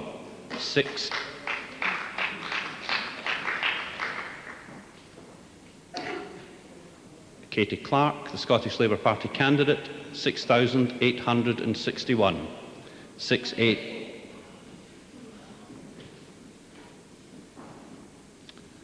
Mr. Flynn, could I ask you to assist those who have not been listening and do not wish to be courteous? Katie Clarke, the Scottish Labour Party candidate, 6,861. 6861. Alan Kennedy, the Referendum Party, 428. 428. Ian Lang, Scottish Conservative and Unionist Party candidate, 12,825. 12825. John Ewan McKercher, Scottish Liberal Democrat, 2,700. 2700. Alistair Morgan, Scottish National Party, 18,000.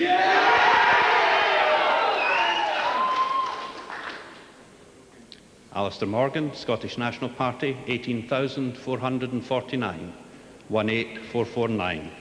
Joseph Smith, UK Alex Salmond Independence watching this Party, result from his count at 189, Banffin-Buchan as the 189. SNP take Rob Wood, Independent, Galloway and Upper Nithsdale, and Ian Lang, 566. another cabinet minister hereby to fall, declare is that defeated Alison Neil Morgan with a has been duly majority elected to serve of as a Member of Parliament for 5,600. Galloway and Upper The Nithsdale Scottish National Party take that seat.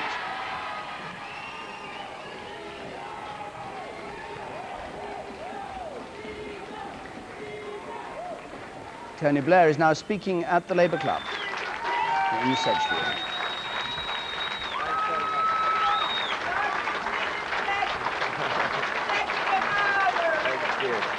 Thanks very much.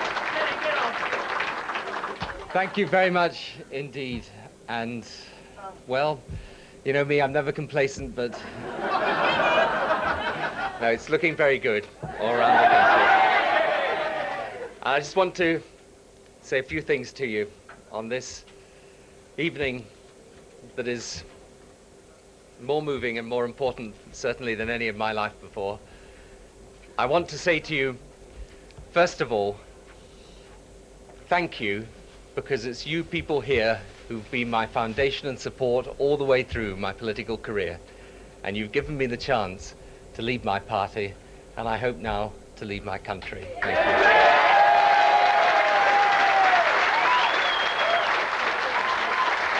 This is Tony Blair speaking at the Sedgefield Labour Club at this moment. And you know, it was here in this constituency that we created New Labour. Here that we recognised how important it was that we took the values of the Labour Party, the basic beliefs in justice and progress and a fair deal for ordinary people, in a sense of community and society, and we said, these are the values of the Labour Party, but we've got to make them live and breathe again for the modern world. And we did it. And we built a party here of which we're proud.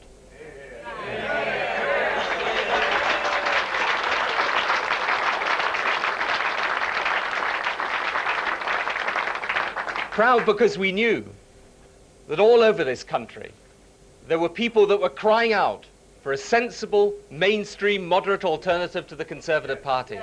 A party they could support and look up to and respect. A party that would set about changing the things in British society that people know need changing. Decent schools for all our children, not just a few.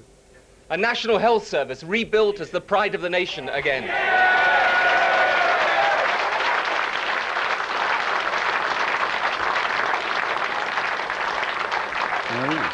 Our young people given hope, our elderly security in their old age, a nation reborn and renewed. That is what New Labour was always about.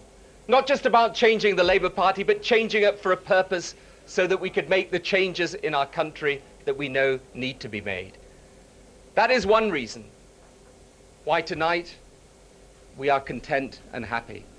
Because we know that we had the courage to build a new Labour Party capable of taking this country through to the new millennium.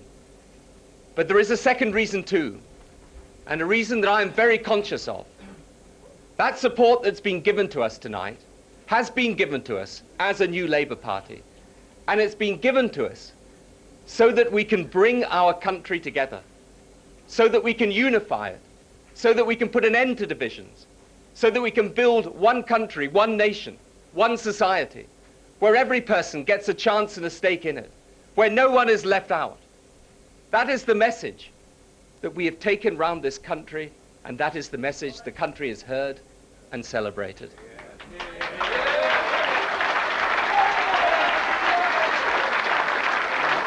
Tony Blair then speaking at Sedgefield Labour Party.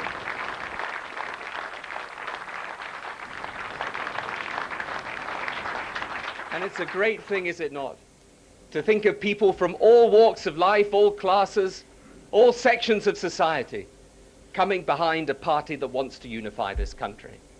A party that will govern this country, not on the basis of sectional interests or vested interests, not on the basis of paying off this deal or that deal, but on the basis of bringing this country together and giving it unity and purpose for the future. We can do that now. And I learned those simple lessons and values here in this constituency.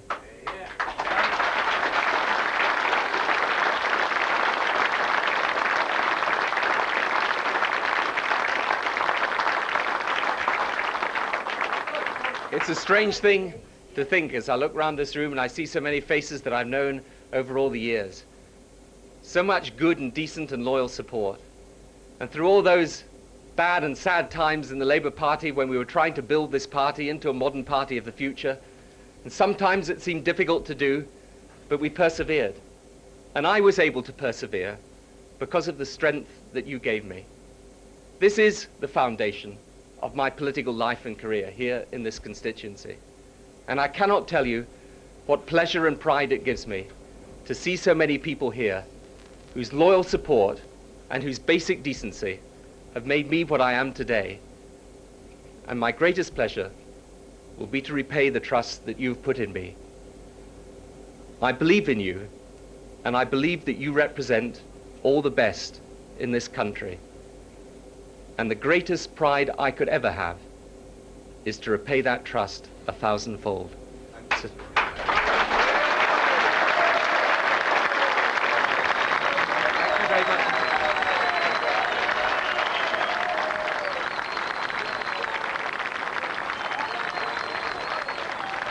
Tony Blair then, with his Labour Party supporters in Sedgefield in his constituency, the launch pad for his bid for the leadership, and now his arrival at the top job at number 10 with the largest Labour majority ever, with his old friend and mentor John Burton, who got him this seat in the first place. Now, we've had some more results in. South London seats which have gone to Labour. Wimbledon has been gained on a swing of 18%.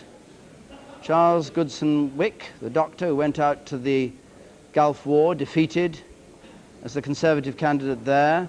Lady Olga Maitland, defeated in Sutton and Cheam on a swing. No swing. Liberal Democrat takes that seat. Liberal Democrats gain in Sutton and Cheam. They had that seat before, of course, way back in a by-election. And Lady Olga Maitland defeated there. And a Liberal Democrat gain in Carshalton and Wallington. 2,000 majority. Nigel Foreman out. Liberal Democrats go in. At Sedgefield, in the Labour Club, there's applause for Tony Blair and a bit of singing.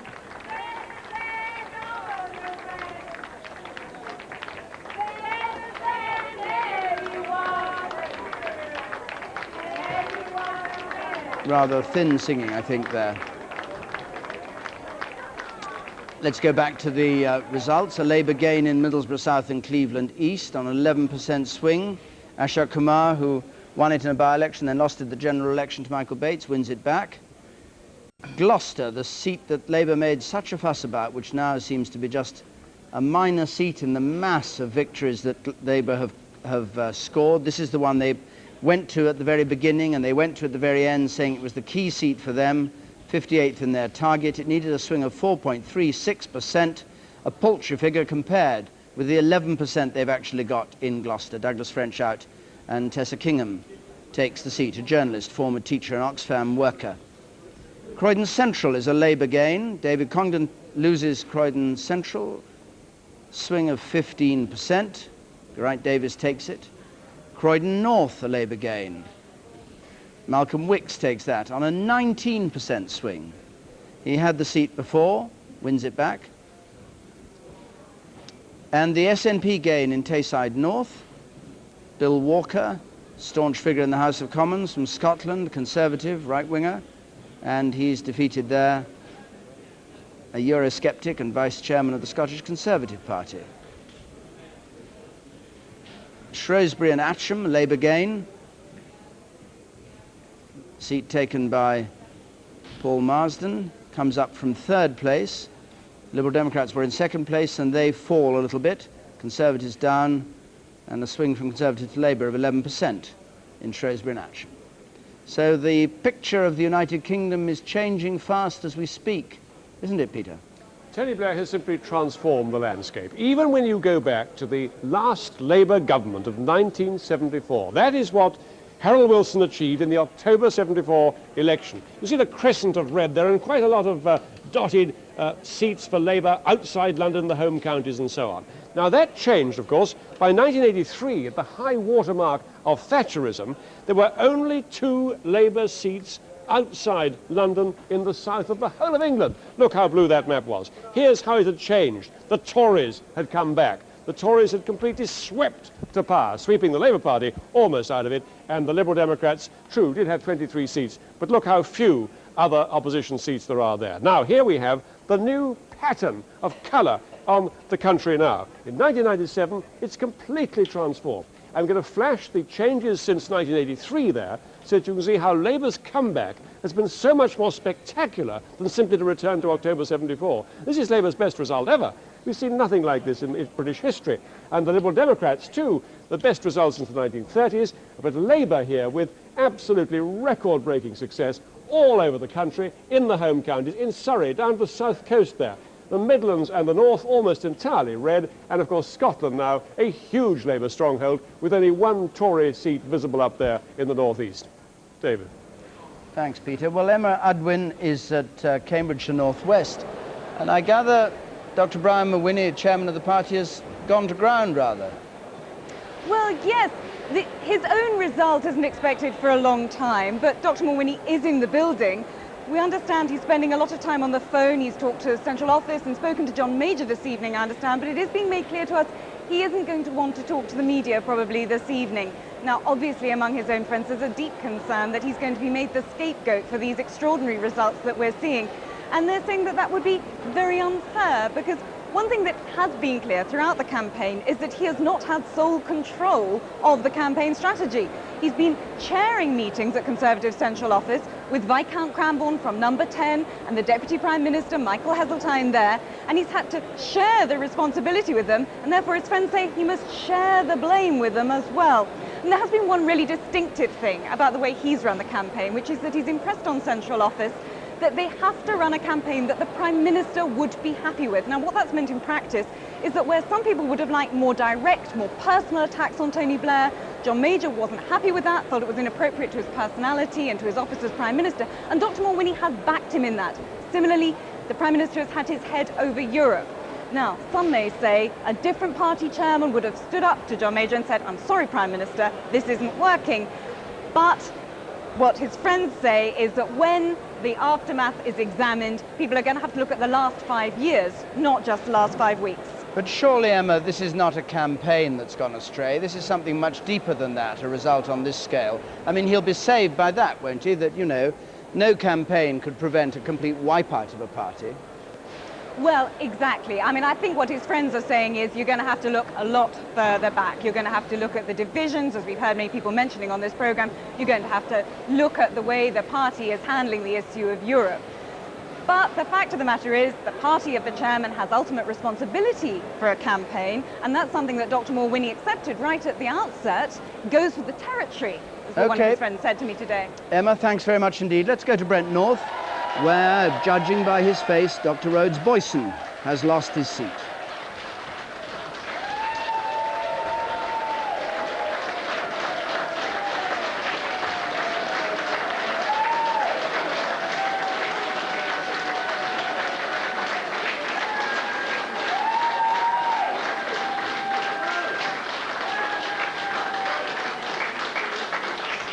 Labour poll 3,104. Liberal And Democrat. that Barry Strachan Gardner has been duly elected to serve as a member of the said constituency. So Barry Gardner takes the seat from Sir Rhodes Boyson. Sir Rhodes Boyson, who's been the MP here since 1974, is defeated. And we go up to Rushcliffe, where Kenneth Clarke is defending his seat, for each the Chancellor of the candidate Exchequer. at the said election is as follows. Boot Samuel, Liberal Democrat, 8,851. Chad Salary Catherine, the Referendum Party candidate, 2,682. I'll repeat that, 2,682. Clarke Kenneth Harry, the Conservative Party candidate, 27,558. Misiewska Anna, Natural Law Party, 115. Moore Joseph Duncan, UK Independence Party, 403. Pettit Jocelyn, the Labour Party candidate, 22,503.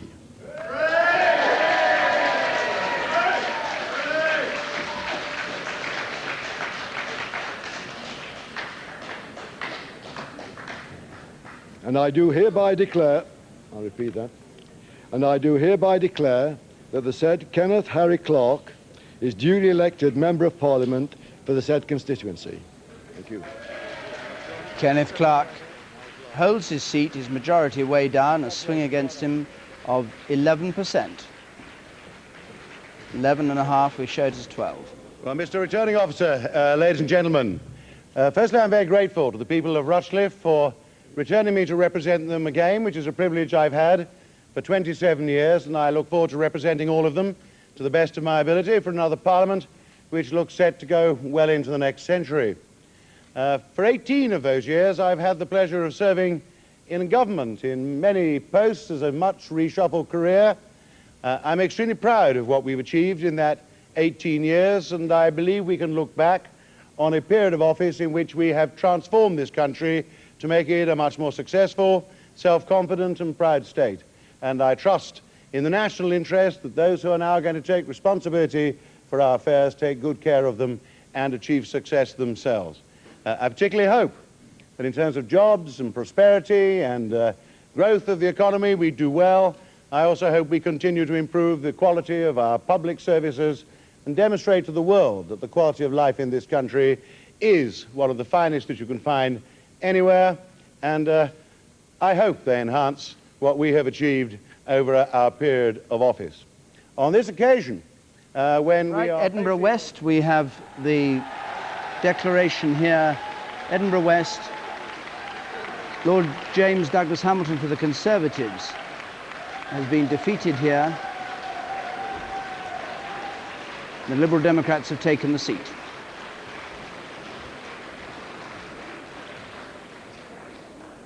Thank you. I would like to thank all the people involved in running the election for the hard work they have put in. It looks very much as though there won't be any Tories in Scotland at all, Peter. Nobody north of Hadrian's Wall for the Tory party. Right, the map was very blue before. There it is in 1992, the last Parliament. Quite a few Tories there, 11 last time, at least it seems a lot when you think of it, although 72 altogether, not very many. But there we have the map of Scotland as forecast now, with not a sign of blue anywhere.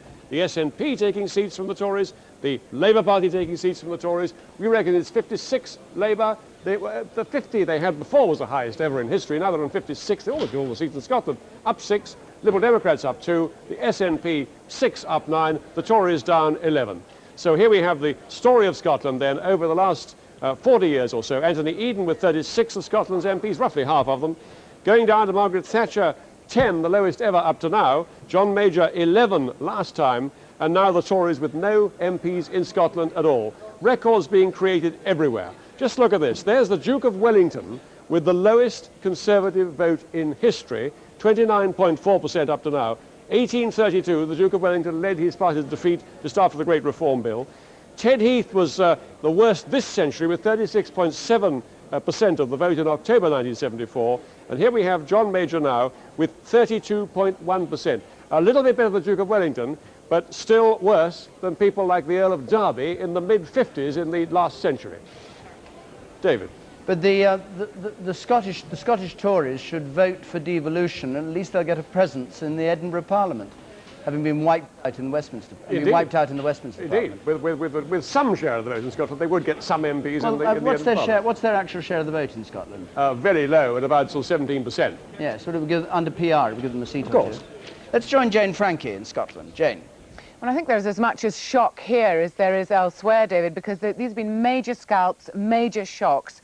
top name so far, of course, Scottish Secretary Michael Forsyth and the President of the Board of Trade, Ian Lang. Now, Michael Forsyth was famous for his Houdini act in the past because he's escaped defeat so often, but it failed him tonight, and Stirling is now a Labour seat. So too is Ayr a Labour seat. That's the first time Ayr ever has been a Labour seat. Eastwood perhaps was the one that gave people up here the most shock, because Eastwood is always perhaps somewhat laughingly known as a little bit of Tory England in Scotland. It was undoubtedly the safest seat in Scotland, one of the safest in Britain altogether, and it's gone to the Labour Party. Aberdeen South, again, has also gone to Labour. The Scottish Office Minister Raymond Robertson losing there. And Dumfries, the country's third safest seat, is now Labour. And they've lost Aberdeenshire West and Kincardineshire to the Liberal Democrats, Perth and Tayside North, of course, to the SNP, and Galloway as well. At the moment, we're waiting for one more Tory seat to declare up here. That's Malcolm Rifkin's seat in Edinburgh Pentlands, the Foreign Secretary's seat. At the moment, it's not looking at all promising for him. If his seat goes, that will be, in fact, the last Tory seat in Scotland. Thanks very much, Jane. We hear that Tony Marlow, the blazered figure who supported John Redwood in the leadership campaign against John Major in '95, has lost his seat, Northampton North. And this was Ian Lang's result in Galloway and Upper Nithsdale. Let's just have a look at it. The SNP take this seat. Ian Lang, Trade and Industry Secretary, is defeated there. And he's with John Nicholson now. John. Ian Lang, I mean, this is a disastrous night for the Conservatives, not just in the UK as a whole, but specifically in Scotland. Not a single Conservative seat in Scotland. I mean, what lessons do you read into that? Well, I haven't heard all the results yet, and I don't think you have either. But certainly it has been a bad night for us. We were trying to win a fifth successive term. No government has ever succeeded in doing that. And I think people did decide it was time for a change. But this is more than an ordinary protest vote against an unpopular government. I mean, if we're in a position in Scotland where there is not a single Conservative Member of Parliament, which now looks increasingly likely... Well, we don't yet know that, do we? Well, there are very few still to declare, as you know. The electorates clearly seem to be sending the Conservatives a message. I mean, what message in Scotland do you think they're being sent? I think it's a United Kingdom message that they wanted a change of government. They were persuaded by the promises and pledges and high-flown rhetoric of the Labour Party. Now that party will have to deliver in government. It's always failed in the past. It'll probably fail again. But of course, your own defeat wasn't at the hands of the Labour Party. It was at the hands of the Scottish National Party. So there's something, apart from the national picture, there's something specific going on in Scotland too. Yes, there's a rising tide, and in most of the country it has gone to Labour, but in other parts of the country it has gone to the party most likely to beat the government, and that is part of the pattern at the end of 4 parliaments. I mean, you were seen as a possible leadership contender, of course, after this election. You're obviously not in a position to contend for the leadership now. I mean, who would you like to see succeed John Major? I'm not going to talk about that sort of issue tonight.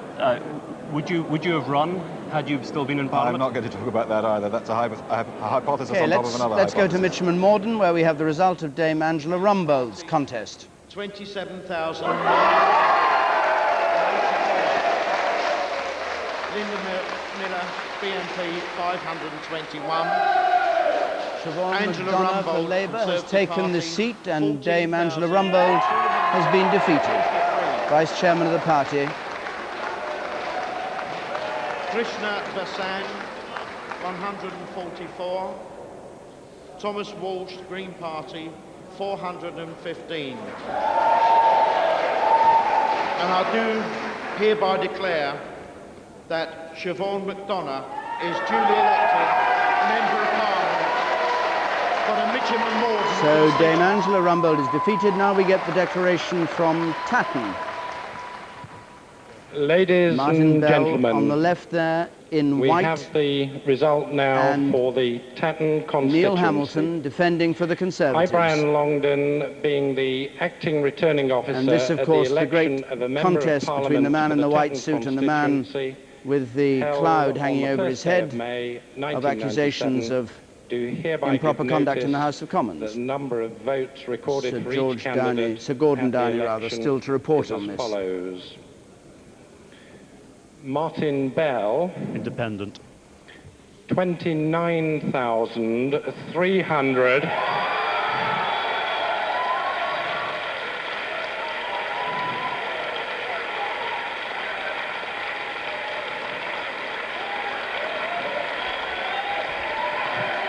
Well, it's fairly clear that Martin Bell has won that seat. Independent Remember, Labour and Liberal Democrats stood down to let Mr. Bell contest this seat against Neil Hamilton. 29,354 votes. David Lawrence Bishop, 116 votes. Mostyn Neil Hamilton, 18,000. A massive defeat for Neil Hamilton. 29,000 for Martin Bell, 18,000 for Neil Hamilton. 18,277 votes. Sam Hill, 295. Michael Paul Kennedy, Natural Law, 123. Simon Lowther Kinsey, Independent, 187. This was the fifth safest Conservative seat, Tatton. Neil Hamilton was under pressure, some thought, to stand down. The Prime Minister, right through this campaign, defended his decision not to try and have Neil Hamilton removed. There is the transvestite candidate, Miss Moneypenny, standing for Miss Moneypenny's glorious party. Nothing like a little local difficulty to attract a wide range of candidates. But anyway, Martin Bell went there. The Prime Minister right through said sleaze wasn't an issue. This man was innocent until found guilty. The Tories were expected to rally round. The Tories quite clearly didn't rally round him. And Martin Bell finds himself in the unexpected position as a man with no particular political stance, no particular political views, except that he felt very strongly that standards in public life needed to be restored. And he's taken this seat. He was briefly a Liberal when he was at university. He's got a majority of 11,000. Here he is in the unexpected role of Member of Parliament.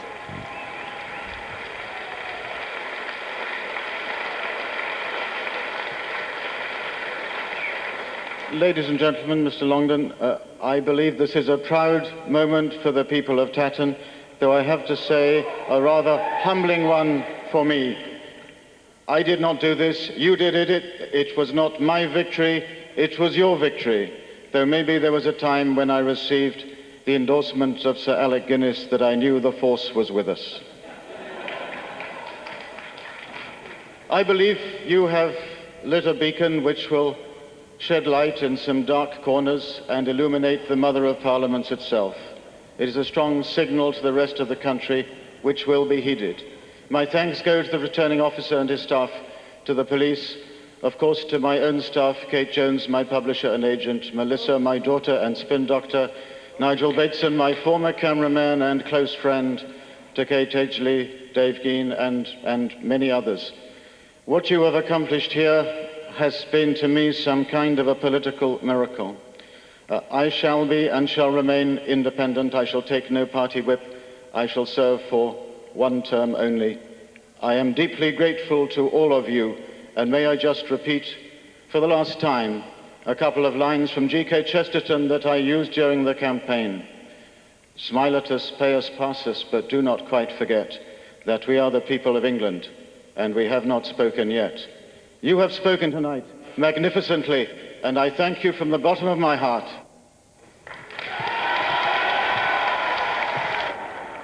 There was Martin Bell. And now Neil Hamilton, the defeated Conservative candidate.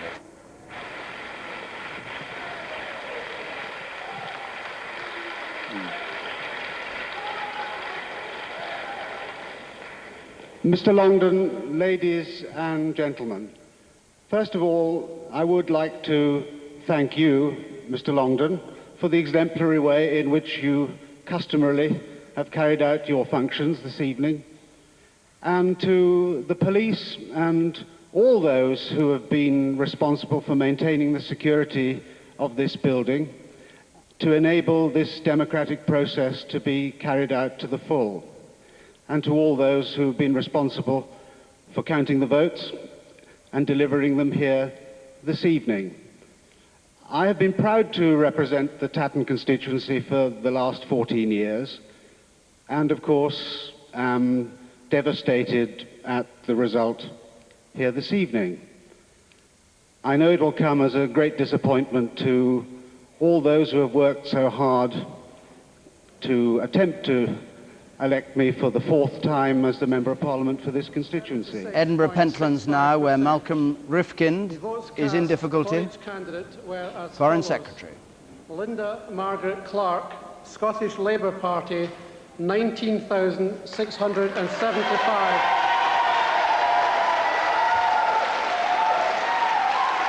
Jennifer Ann Gall, Scottish Liberal Democrat, 4,575. Stuart Gibb, Scottish National We hear news Party, that Michael Portillo has lost his seat in Enfield by 1,700 Robin votes. Charles Morton Harper, Scottish Green Party. So it looks as though it's Rifkind down and Portillo down. Alistair David McConaughey, UK Independence Party, 81. Malcolm MacDonald, Referendum Party, 422. Malcolm Leslie Rifkind, Scottish Conservative and Unionist, 14,813. And I declare that Linda Margaret Clark has been elected to serve in Parliament as a member for the Edinburgh Pentlands constituency. Well, she's a lawyer too, so she makes way at the Scottish Bar for Malcolm Rifkind, who's a Scottish lawyer. The Foreign Secretary defeated in Edinburgh Pentlands by Linda Clark. His majority of 5,000 turned into a majority for Labour of 5,000, a swing of 10% in Edinburgh Pentlands.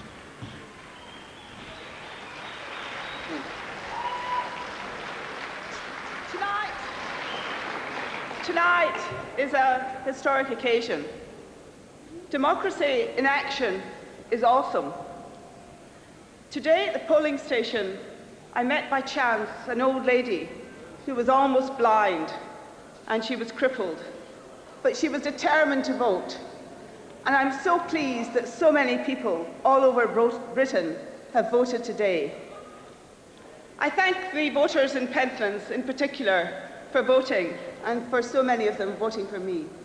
I thank the returning officer. This is Enfield North, the returning officer in the constituency held by Michael Portillo, John Redwood at Wokingham. It may be that he is the only person on the right of the party left to challenge for the leadership, if there is and when there is a leadership battle. Enfield North. Again, Michael Portillo's constituency. We're waiting for the declaration there. And it looks as though it'll be a few minutes before we get that. So we have an extraordinary position of cabinet ministers falling fast. Here is Michael Portillo. There he is, down at Enfield North. Let's just have a look at him. Looking quite perturbed. Tony King, we're losing minister after minister after minister. What's the current tally? Absolutely. It looks as though there's going to be one of the biggest culls of ministers in this century. The Conservatives in 1945 lost 5 members of the cabinet, including, it must be said, Harold Macmillan, who went on to do good things. It looks as though of all the ministers who are defending Tory seats tonight, 2/3 of them are likely to lose their seats. A lot have already gone. We've had Ian Lang, Michael Forsyth, Tom Sackville, Alistair Burt, John Boas, Sir Nicholas Bonsor. They're going down like 9 pins. Okay, thanks very much. Well, that's the way it crumbles. Jeremy. Just now. Cecil Parkinson, who do you fancy for the leadership, assuming you don't have to go to the House of Lords? Well, I think that we really have to wait and see about that. We have to see who's going to be there. And I just think it's far too early to discuss it. I really do. I simply don't know who the candidates are likely to be. Now, Ian Duncan Smith, what in your view went wrong? I think it's very difficult. We'll have to look now carefully and try and assess it. But my instinct tells me that it all really started to go wrong for us in the first year when we crashed out of the ERM. Because I think the British public then decided that we were no longer in charge of the economy at that stage. And if you look at the opinion polls, we went off the edge of a cliff at that point, and we've never really recovered through Maastricht, through all the difficulties. The fact that we had perhaps another year and a half of... Edwina Carey can join us, I believe. Can you join us, Mrs. Carey? Yes, indeed. In fact, I see behind you, I think that the Prime Minister's arriving in Huntingdon, so we'll just come back to you in just a second or two, if we may. Why do you think John Major lost, Mrs. Curry? Well, we all lost, and this is part of the tragedy. We've lost most of the cabinet, it sounds like, and all the seats in Scotland. I think in the end we lost because we did not satisfy the British people about our probity, about our wisdom, and about our common sense. Do you blame the Eurosceptics in particular? It's more than that. It's not just the Eurosceptics. I think the British nation, whatever its dislike about Europe, has always broadly been pro-European. But whatever their moans about education, whatever moans about the police and law and order, they've always been, as well, broadly pro-public service, especially in those services they can't provide for themselves. Do you share Ian Duncan Smith's view, we were just hearing him express there, that it all started to go wrong when he tumbled out of the ERM? Well, I like Ian very much indeed, but I am reminded that he's one of the people that's been voting against the Prime Minister and voting against us on a number of issues right through this Parliament. And that kind of disunity and disagreement with the party line has not, in the end, been very helpful. I think it started before that, to be honest. We came in last time on the belief and the promise that we could keep taxes down, and that proved impossible. Perhaps we should have realised it, but in the end we put taxes up, the biggest peacetime hike in taxes we've ever seen, and the electorate didn't like Ian it. Duncan Smith, what do you think? Well, with respect to Edwina, I have to say that this really comes back to that fact that we were in a recession longer than we anticipated, hence taxes went up because of the ERM and because it pegged us into a very depressed state. When we tumbled out, the British public said, enough, and I think that's our problem. We have to look at this carefully. It's not the only reason, but it's a very strong feature. All the polls show us that. Let's hear from George Gardner, who was one of the more troublesome Conservative Eurosceptical backbench MPs who's in Reigate waiting for his result. What do you think it was, Sir George? You've been predicting this for ages. Oh yes, I mean the irony is that if John Major had listened to the advice that I and others like Ian Duncan Smith were giving him, a year or so ago, then we wouldn't have had the rout that we've clearly got this evening. Sir George, do you think it was helpful to Mr Major's chances of winning that you described him as having his buttocks clenched on the fence? I don't think it affected the matter at all. By then, I think the Tories had lost anyway. But, Sir George, you were one of numerous people in your party who was setting out deliberately to undermine the Prime Minister. No, we weren't setting out to undermine the Prime Minister. We were setting out to get him to adopt some sensible policies that had some credibility with the electorate. Would it have made a difference? Alas, and he's paying the price for that now. Would it have made all the Conservative Party are. Sure, although you're not part of it at present. But I'm not part of it, no. Indeed. No. Would it have made a difference if Kenneth Clarke had not had the influence he'd had? Oh, I'm sure it would, though it's a question of degree, isn't it? I'm sure still the Tories would have lost. I tend to agree with Duncan Smith that really this slide began with the departure from the ERM, or indeed sticking in the ERM for far too long. Cecil Parkinson, you've already told us that you think it was simply a question that you've been around so long. I think that was a major factor, not the only thing, but I think really and truly it is a tremendous undertaking to try to win 5 consecutive elections. And I think one always recognised that. And the Labour Party has reorganised itself, has regrouped, improving with each election since '79. And sooner or later, we were not going to win. And there have been all sorts of other factors, as Ian's been pointing out. But I do think it would have been very difficult in any circumstances to win a 5th term. What do you think about Michael Portillo losing his seat? He was your PPS, wasn't he? Well, he was my special advisor, and then he was my number 2 in transport. I'm devastated. I think he's a quite outstanding politician. We should say the declaration hasn't actually happened yet, but the word but I is mean, that he's been an excellent defence minister. He's very highly regarded in the department. He's had a very good election campaign, come over well, and I'm just extremely sorry. I think he's a most able person. Well, who knows? He might still hold it. Ian Duncan Smith. Who will you now? You backed John Redwood, didn't you, when he challenged for the leadership? At the leadership challenge, yeah. He probably about the only Eurosceptic left in a position to do so next time, I guess. I think we have to take stock. I don't think there's a chance to rush around. I think the Prime Minister has to think, or maybe the ex-Prime Minister John Major ought to think carefully about what he plans to do. We don't want recriminations. What we actually want is carefully to analyse what's happened and try and rebuild this party back into government. That's the key. Thank you all very much, David. Thanks, Jeremy.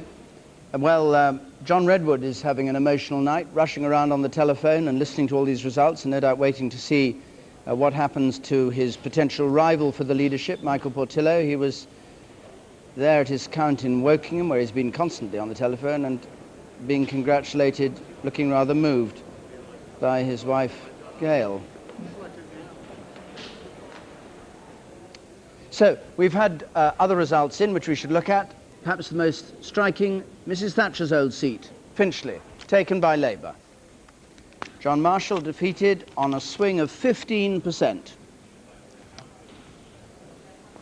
Hartley Booth, who was there, was deselected. He was one of the first victims of the Back to Basics campaign, which the Prime Minister, perhaps with hindsight, rather ill-advisedly ran, and found a number of his MPs falling out of the wrong beds swiftly afterwards. Ilford South, a Labour win. Sir Neil Thorne is defeated there, a 17% swing. He held it before. Mike Gapes takes it for Labour. Labour gain Hendon, a swing of 16%. Sir John Gorst, who fought a feisty campaign there, including denouncing the Tory party over the proposal to close Edgware Hospital after he'd been told, as he thought, that it wouldn't be. 16% swing.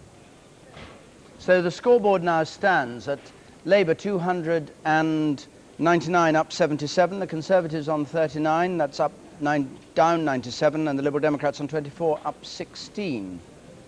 And we're about to get this result, which we've been waiting for, from Enfield Southgate, Michael Portillo's seat. There's the count, and Lance Price is there, and we're waiting for Mr. Portillo, who, after all, if he had won this seat, would have certainly been one of the prime contenders. We heard him earlier this evening speaking loyally about the need for the party to stick together. And it now looks as though he may not have got it. Lance, are you there? Yes, I am, and at the moment, just out of shot there, the returning officer is giving the results to the candidates, to Michael Portillo, to Stephen Twigg, his Labour opponent, who we understand, we believe, has won the seat. We can see Mr. Portillo there now. Once the returning officer has gone through the formalities of giving the result to them, they all knew the result a few minutes earlier in any case, but this is the formal handing over of that result. They're now going up onto the podium for the declaration here in Enfield Southgate. Well, this, Lance, is a devastating blow for Mr. Portillo if it is true that he's lost this seat, because this was his one chance to take over the leadership of the Conservative Party, and he's blown it by losing his own seat. It must be a really tough moment for him. The look on his face as he's been going around in the past few minutes before this count has been extraordinary. He obviously knows that his chances of taking over now are very slim. For the Enfield Southgate constituency, held on the first day of May 1997, hereby give notice that the total number of votes recorded for each candidate at the election is as follows. Brown, Jeremy Richard, Liberal Democrat, 4,966.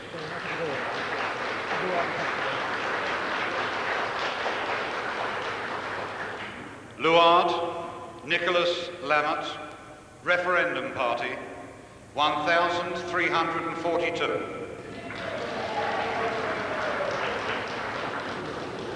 Malakuna, Andrew, Mal, Voice of the People, 229.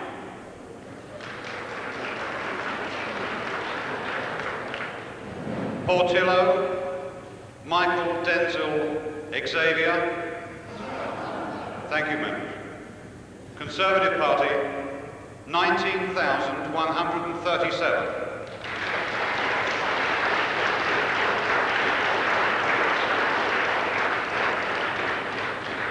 Storkey, Alan James, Christian Democrat, 289. Twigg, Stephen, Labour Party, 20,507.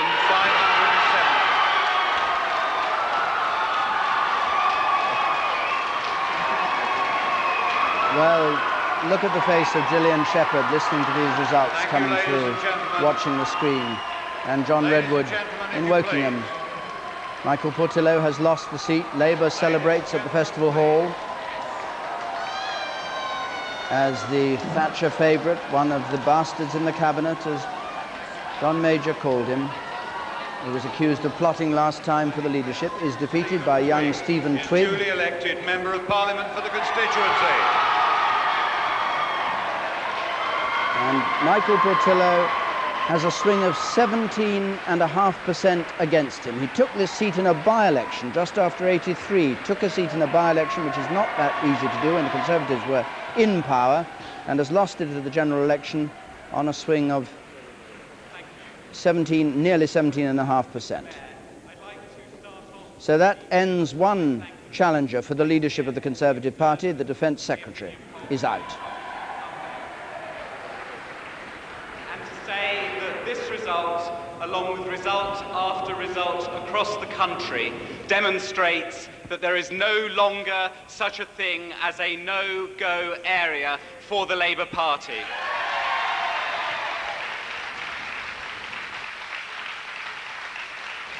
Can I thank you, Mr. Mayor, and the police and all of the others responsible for ensuring the smooth and efficient running of the count and the smooth and efficient running of the election process here in Enfield Southgate.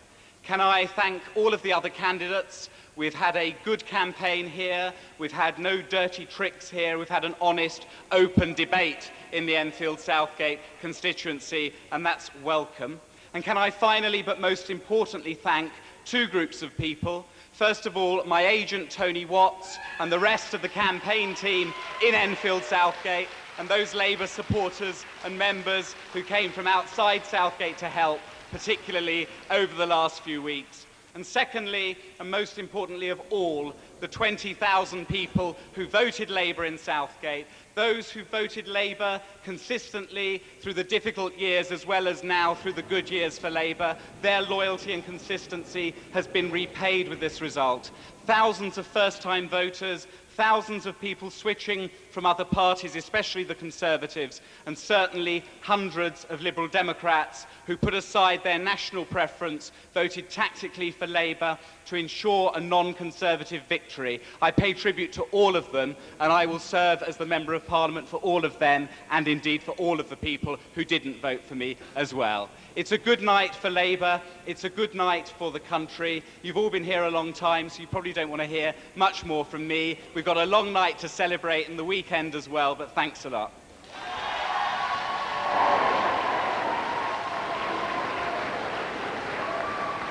Michael Portillo, very punctilious, applauding his opponent, who's just defeated him here. My first duty is to in congratulate Stephen Twigg on his victory and say that no one knows better than I what a great privilege it is to be the Member of Parliament for Enfield Southgate. He'll enjoy it very much indeed.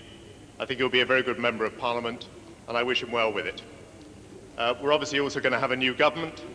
Government has to represent this country and do its best, and I wish the new government well too. It has been a great privilege to serve, and I thank all those people who made it possible for me for 13 years. In this election campaign, I'd like to thank Malcolm Tindall, I'd like to thank all my supporters and the Conservative Association that has supported me for all these years. A truly terrible night for the Conservatives. I would have wished to have been part of rebuilding it inside the House of Commons.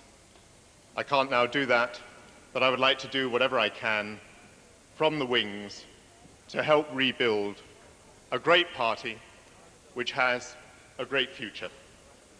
One thing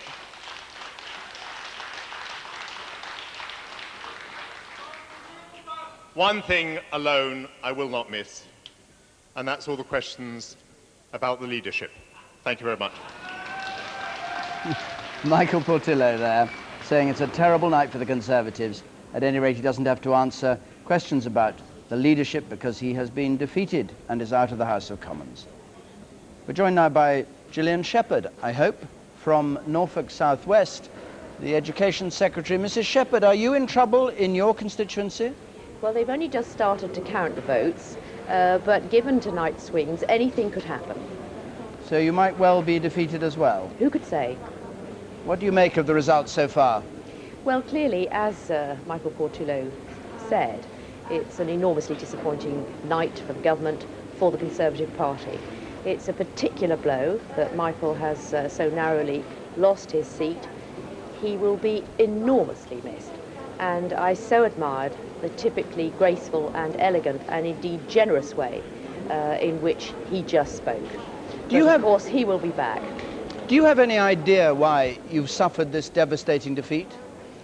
Well, various theories have been put forward on your programmes during the course of the evening. There is no doubt that when we think that the last Labour government was elected 23 years ago, the electorate may well have thought it was time for a change. It is also certainly the case that the appearance that the parliamentary party has at times given over the past few years of being divided and of squabbling amongst themselves has not endeared us to the electorate. We've all had a lot of feedback, or I certainly have, from constituencies up and down the country and from my own, of people who feel very critical of the parliamentary party, which has at times appeared to be concerned with its own internal politics rather than the Conservative Party in the country at large. So did you know even before yesterday that the game was up?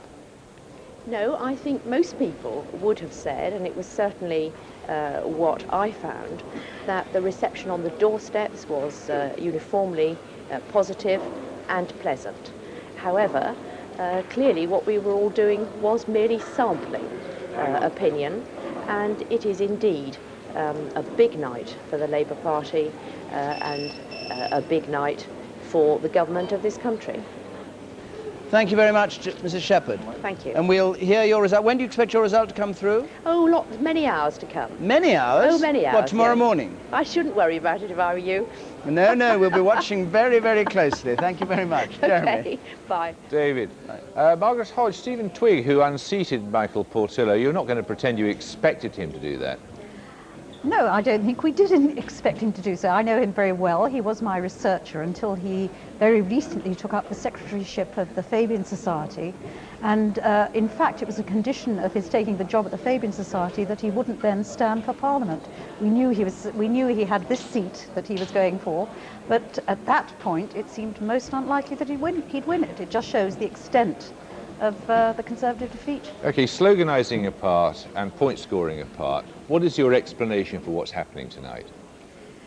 I think it's a number of things. I mean, I do think it is a final comment or a judgment on the Conservative government. I have to say it's the sleaze, it's the arrogance, it's the years of power. It is actually seeming to work in their own interest rather than everybody's interest. So there's all that sort of anti-conservative feeling which has finally borne fruit, and it's borne fruit because Labour has renewed itself. We are a new Labour Party. I think Tony Blair has done the most fantastic job in a very, very short period of time to really renew and regenerate the Labour Party so that it is in tune with the values of people today.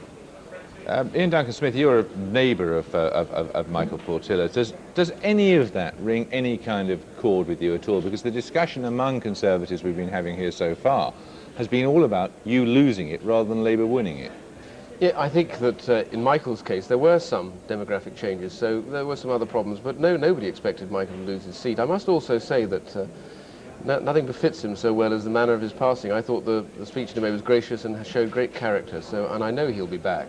It's just a matter of when. There is no explanation at the moment other than that the public has decided that they wanted a change, and we'll have to decide what those reasons are, but there was a definite, they want a change. I don't think it was an overwhelming vote, I still don't think, for Labour. I think it was really a vote at the moment devastatingly against us. Margaret Hodge, a forecast majority of 187. You're looking at I'm so sorry, I've got to stop there. We got David.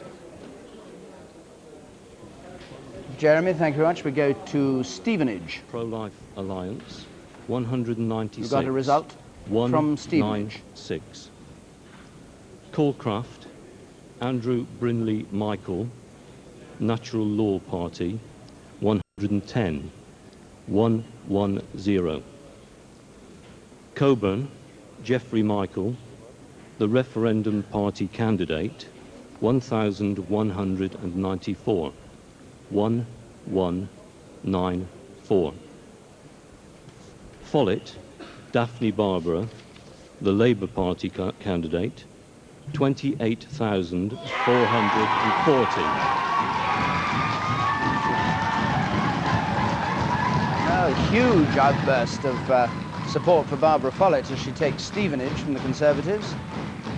High on Labour's target list, 37. 28440.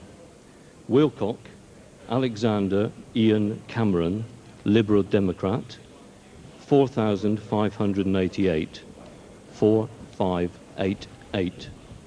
Wood, Timothy John Rogerson, the Conservative Party candidate, 16,858. 16858. And that the said Daphne Barbara Follett has been duly elected to serve as member for the Stevenage constituency. So Barbara Follett takes that, and we go down to Bristol West. William Waldegrave. Referendum Party.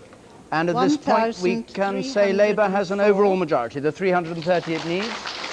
It's going to go way beyond that, of course, but it's got the 330 that it needs. Boney, and there's William Waldegrave, the Chief Secretary of the Treasury, looking rather gloomy on the right there. 551. Jonathan Aitken has lost Thanet South. Thanet, incidentally, the seat that Cherie Blair stood for in 1983, Brearley, when Jonathan Aitken held it for the Party, Conservatives. 47.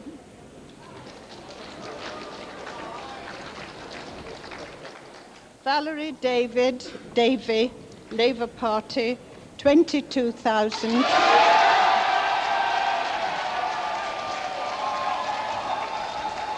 So William Waldegrave defeated in Bristol West.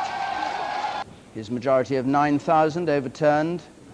Majority of 9,000 overturned, and Valerie Davey moves up from third place to take that seat.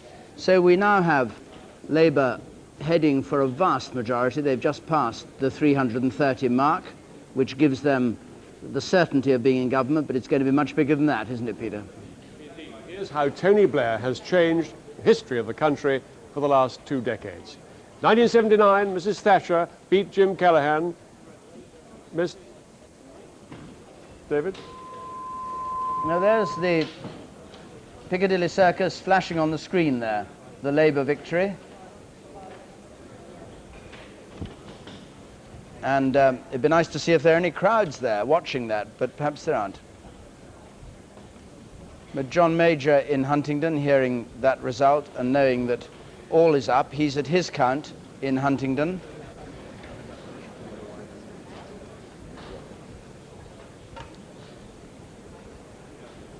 Peter, I'm sorry we interrupted you at the end of an era. I don't think we can do better than Piccadilly Circus, but here we go anyway. Here's Mrs. Thatcher in 1979 beating Jim Callaghan, beginning the 18 years of Conservative rule. She did it again, if you remember, with that huge majority of 144 in 83. That was the high watermark of Conservative success. Then the third one, a little bit less, but still a convincing majority in 1987.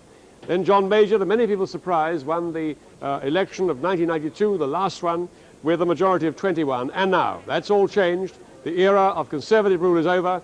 There is Mr. Blair with the most convincing majority, 187, a record Labour majority, bigger than any other majority since the war. He's got a larger lead over the Conservatives than any Labour party's had before, and the Tories are way down there with the worst share of the vote since 1832. It's a staggering Labour victory and the end of an era of British history. Thank you very much, Peter. Well, there's the result, flashing over Piccadilly Circus. And as it does, we go down to find out what is going to happen in Wokingham to John Redwood. Gentlemen, he's won the seat. The glad news of Conservative victory in Wokingham is, of course, tinged with sadness about the national result for all Conservatives.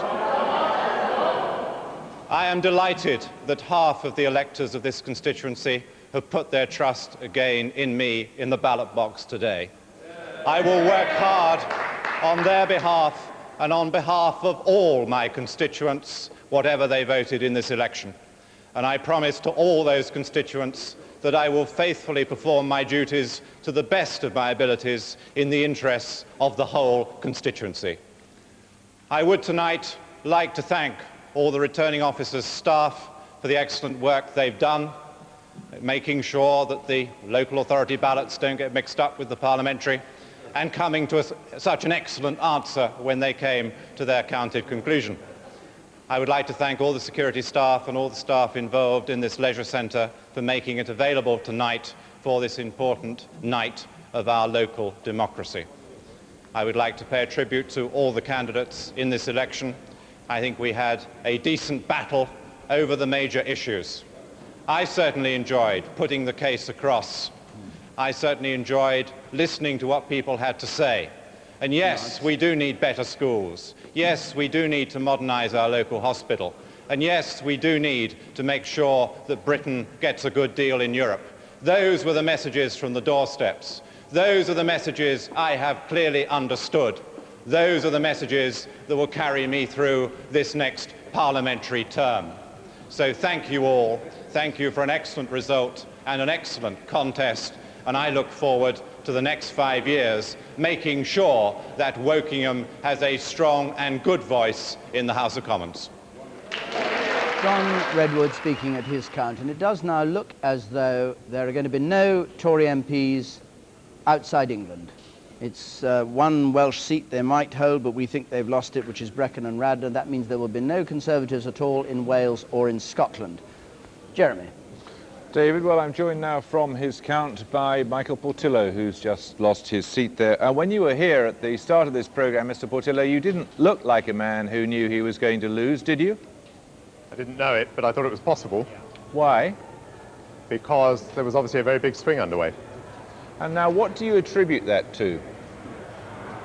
I really don't know. I think, as I said to you earlier, that needs quite a bit of thinking out. What I would say, I said it earlier, was that the party was pretty divided.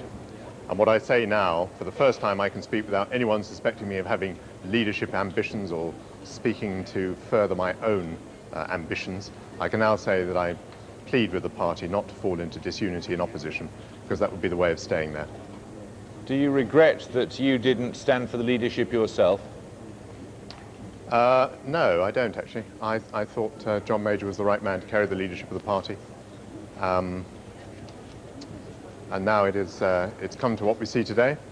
And I will do what I can to work from the outside to rebuild what is a great party. How can the party unite around the present policy on the single currency?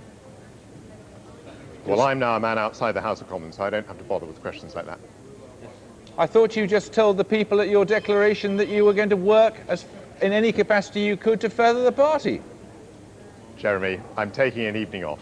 Listen, I will do what I can to bring unity to the party, but I'm going to do it by talking to the party, not by talking to you. Sure, but it follows from that, doesn't it, that you believe you cannot have unity around the present policy? It follows from that the party needs to reflect very carefully about how it's going to move forward. And I very much hope that it will be united. And as I say, since I clearly have no axe to grind in this matter, I hope that my words may carry some weight in that respect. Is the present policy the right policy? Oh, Jeremy, do stop this nonsense. Well, I think we'll have to stop the interview unless you've got anything else you particularly want to tell us this evening. It was you who wanted the interview. You do? This is your last opportunity, Mr. Portillo. Oh, not necessarily. We shall see. You seem very good humour for a chap who's lost his seat and his chance of leading the party. Well, I think it's inherent in politics that you have to be prepared for ups and downs. OK. Mr. Portillo, thanks very much for joining us. Thanks very much. We go straight to Exeter for the declaration. Looks as though Ben Bradshaw has taken it for Labour. A very bitterly fought campaign between the Tory Dr. Adrian Rogers, right-winger, and Ben Bradshaw, who openly homosexual, and a lot of propaganda against him from Dr. Adrian Rogers during the campaign itself. Paul Anthony Edwards, Green Party, 643. Corinne Patricia Haynes, Independents, 638. James Kenneth Meakin, Pensioners, 282. David John Morrish, Liberal, 2,062. Adrian Rudd Rogers, Conservative. 17,693.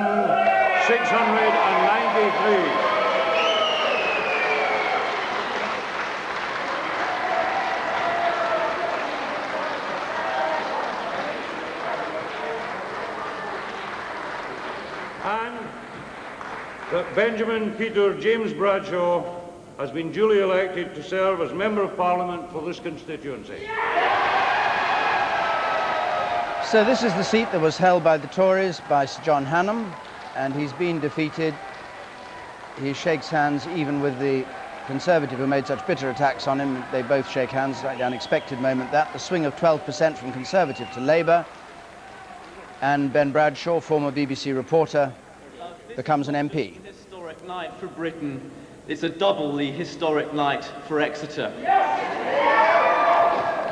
Because the people here have not just rejected the Conservatives and chosen Labour, they've rejected fear and chosen hope, and they have rejected bigotry and chosen reason.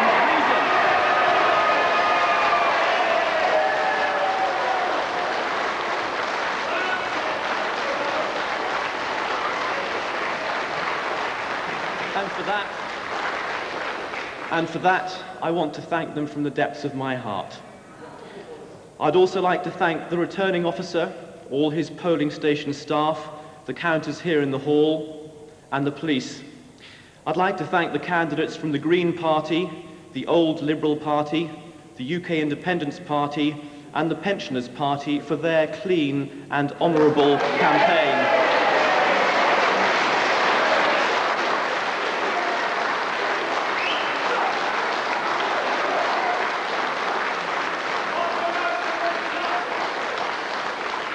I'd like to thank my wonderful family and friends and my Huntingdon, partner, where Neil. the Prime Minister's declaration is about to come through.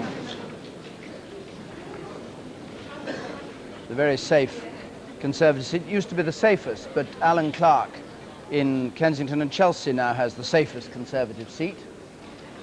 Prime Minister's seat has slipped a bit down the list, but still a majority of 22,000 at the last election. So he should have no problems with holding that. Here he comes into the hall with Norma Major, the Prime Minister who's remained extraordinarily good-humoured throughout this campaign, despite the vicissitudes of the fight. He travelled around early morning till late at night, and even when challenged at press conferences and in interviews and all the rest of it, has always remained smiling with a almost, some people said it was as though he was freed by the campaign, but he certainly looked as if he was enjoying the campaign. And what he will do now is very uncertain. We shall have to wait to see whether we get from him tonight an acceptance of defeat or whether he waits until tomorrow, and then we have to discover whether he stands down, as must seem probable, from the leadership of his party. And that will be read to you by the High Sheriff of Cambridgeshire, Mr. David Rampley. Mr. Rampley. I, David Temple Rampley, being the returning officer for the Huntingdon constituency, hereby give notice that the total number of votes given for each candidate at the election was as follows: David James Bellamy, 3,114. Charles Raymond Coyne, 331. Veronica Hufford, 177. John Major, 31,501.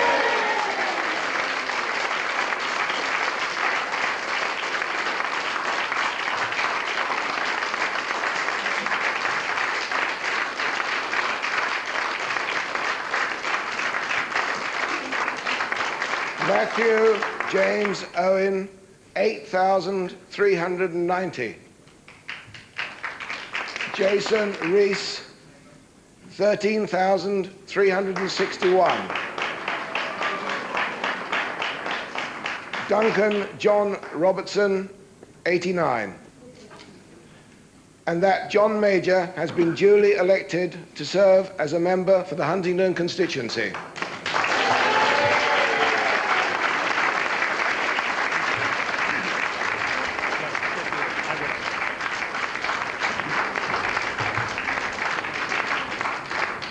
Mr. High Sheriff. I'd first like, if I may, to congratulate all those who've carried out the count of this very large constituency with such skill and with such speed. I'd also add my thanks to all those who cared for the security of the polling booths throughout the day and manned them. It is a job that has been done, as we have come to expect in Huntingdon, with immense efficiency, and I'm very grateful to everyone who played their part in carrying that out today. I'd like also, if I may, to thank my fellow candidates in this constituency. I have been something of an absentee candidate, at least in the Huntingdon constituency, but I understand that the battle here has been fought with great courtesy and great skill.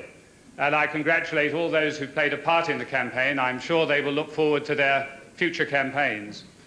I'd like also, if I may, to thank a number of people to whom I owe almost more than it's possible to express readily and easily. Perhaps I may start with my agent, Peter Brown, a peer amongst agents.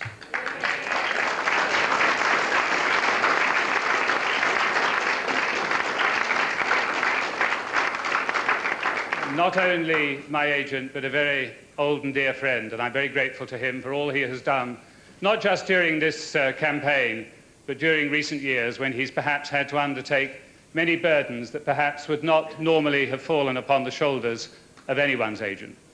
I'd like to thank also my constituency officers and the literally thousands of people who've worked in this constituency on my behalf during this campaign and over recent years. Their work has been immense. The affection I have for this constituency is not easily expressed, but I think it is known by those people who live in the constituency, and I'm deeply privileged to have the opportunity of representing it yet again.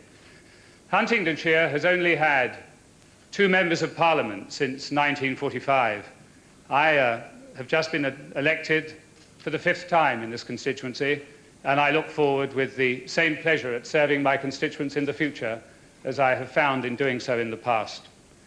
Above all, though, I'd like to express my thanks to Norma and to my family.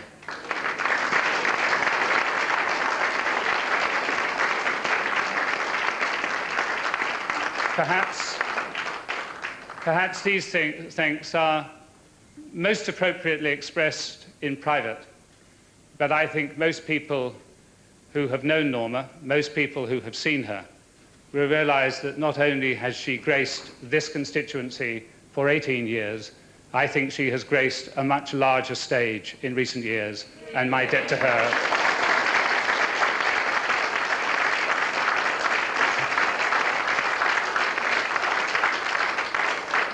And my debt to her is one not easily paid. It is perfectly clear now that the Labour Party has had an extremely successful evening.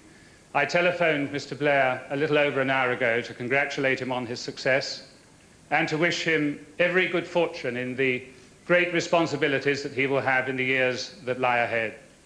This is a great country. He inherits a country in extremely good economic shape. I wish him every success in sustaining that in the interests of all the people of this country. I think I can promise that the Conservative Party will be a vigorous opposition. Where it is appropriate to support, we will support. Where it is in the interests of the country to support, we will support. Where we believe the policies are wrong, we will oppose vigorously, but honestly and fairly. But all that, I think, lies ahead for another day. For today, let me perhaps just add one further thought.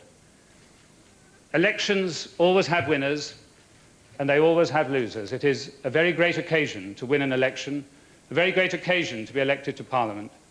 Many colleagues and old friends of mine will have contested seats tonight and lost them. Many colleagues will have contested seats on behalf of my party this evening, contested them well and bravely, but lost them. I would like, if I may, to express to all of them my thanks for all they've done on behalf of our country and our party, and my thanks also to the literally hundreds of thousands of people who have helped in the Conservative Party campaign and the millions of our fellow citizens who voted for the Conservative Party on this occasion. We are a great and historic party, the Conservative Party. We have had great victories in our time. We have had defeats in our time. We accept them both, I hope, with a certain dignity and a certain grace.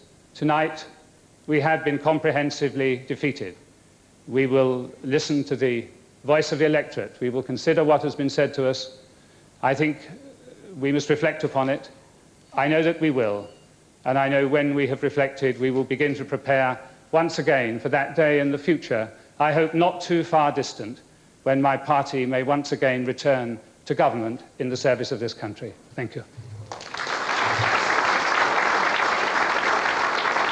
John Major saying that he rang Tony Blair an hour ago and congratulated him on his victory and wished him well. I must be the happiest and paying a tribute to Norma Major, who actually during this campaign has been very popular, going around with him. People have been asking to speak to her rather than him, according to reports, during the campaigning. There's been a great support to him. Now we're joined for the second time tonight by Michael Heseltine, who's in Henley. Mr. Heseltine, when we talked before, we were talking and flirting with the idea, as so often in interviews with you, about the leadership of the Conservative Party. There's nothing much left to lead tonight, is there? Well, I think that there is always something to lead if you are a member of the Conservative Party, because it is a party, as you well know and everyone knows, with a huge tradition, made a massive contribution to this country, and with an instinct for government. Have not the slightest doubt that the battle will begin to fight back, and that will be the instinct of the Conservative Party, particularly as the arguments we put forward, the achievements to our credit, will stand the test of time. It's not tonight to refight the election campaign, but just because you lose the votes, it doesn't mean to say you've changed your mind about the arguments that you deployed. And I think you've heard John Major spell that out very clearly on behalf of the party in the interview that he's just given. Is there any one of your cabinet colleagues that you're particularly sad to have lost tonight?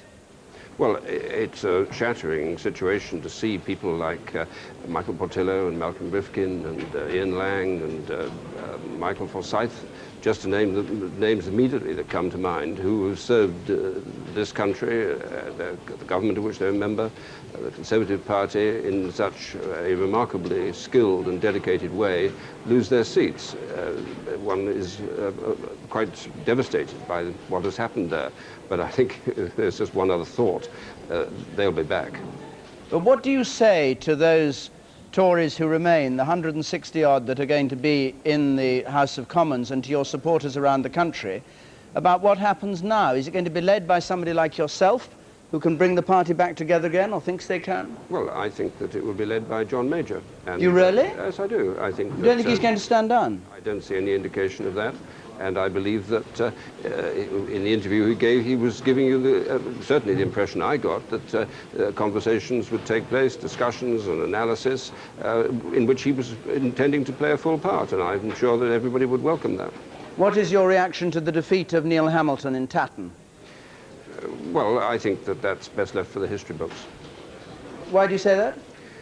Because I don't see why you think I should comment on something like that, which is for Neil a personal tragedy. It's happened. You can have a judgment, I can have a judgment, but I'm not going to be drawn on that. I feel sorry for the man and for his wife in these circumstances. Do you think it was one of the factors that made it difficult for the Tories tonight, or an irrelevancy? Well, I think that there is an argument which I would subscribe to, that there were incidents in a number of cases in the last Parliament, which it's very difficult to think of a Prime Minister who has had so many examples of bad luck quite outside his own control as those that affected John Major. Mr. Heseltine, thank you very much. Thank you. Jeremy. I'm joined now by Sir Edward Heath from his account of Old Bexley and Sidcup. Sir Edward, what do you judge went wrong? In the whole of the election campaign? Yes. I think it goes much further back than that. And it showed that in some cases we were out of touch with people. And we were also pursuing policies which they didn't accept. Specifically which? Well, I think myself that to put forward a complicated pension scheme a fortnight before the campaign began was unwise. It's difficult for people to understand. And they immediately became worried about it, as elderly people do tend to be. And so that was an action which didn't need to be taken at that particular time and could have been held back. How much do you think there was a question of lack of confidence in the leadership ability of the Prime Minister? I mean, you said he should have sacked those ministers who questioned the government line. I would have preferred him to have done that. And the same applies to the questions which arose over, quotes, sleaze, quotes. Hamilton should never have stood at this election. Do you think now that Mr. Major can continue as leader of a party that's divided from top to toe as yours is? No, our job now is to review very thoroughly the present situation and how it's developed. We had to do this in 1945, directly after the defeat of the party after the war. We had to do it in 1964. We'd had 13 years in power. And Alec Douglas Hume told me to organize a complete review, which we did. And we said this isn't just to justify what we've done in the past. What we've got to do is look quite impartially at it and say, well, was what we did justified? And was it successful or not? And if it wasn't, then scrap it and think out new policies to deal with the present situation. So you're saying right back to the drawing board? Yes, absolutely.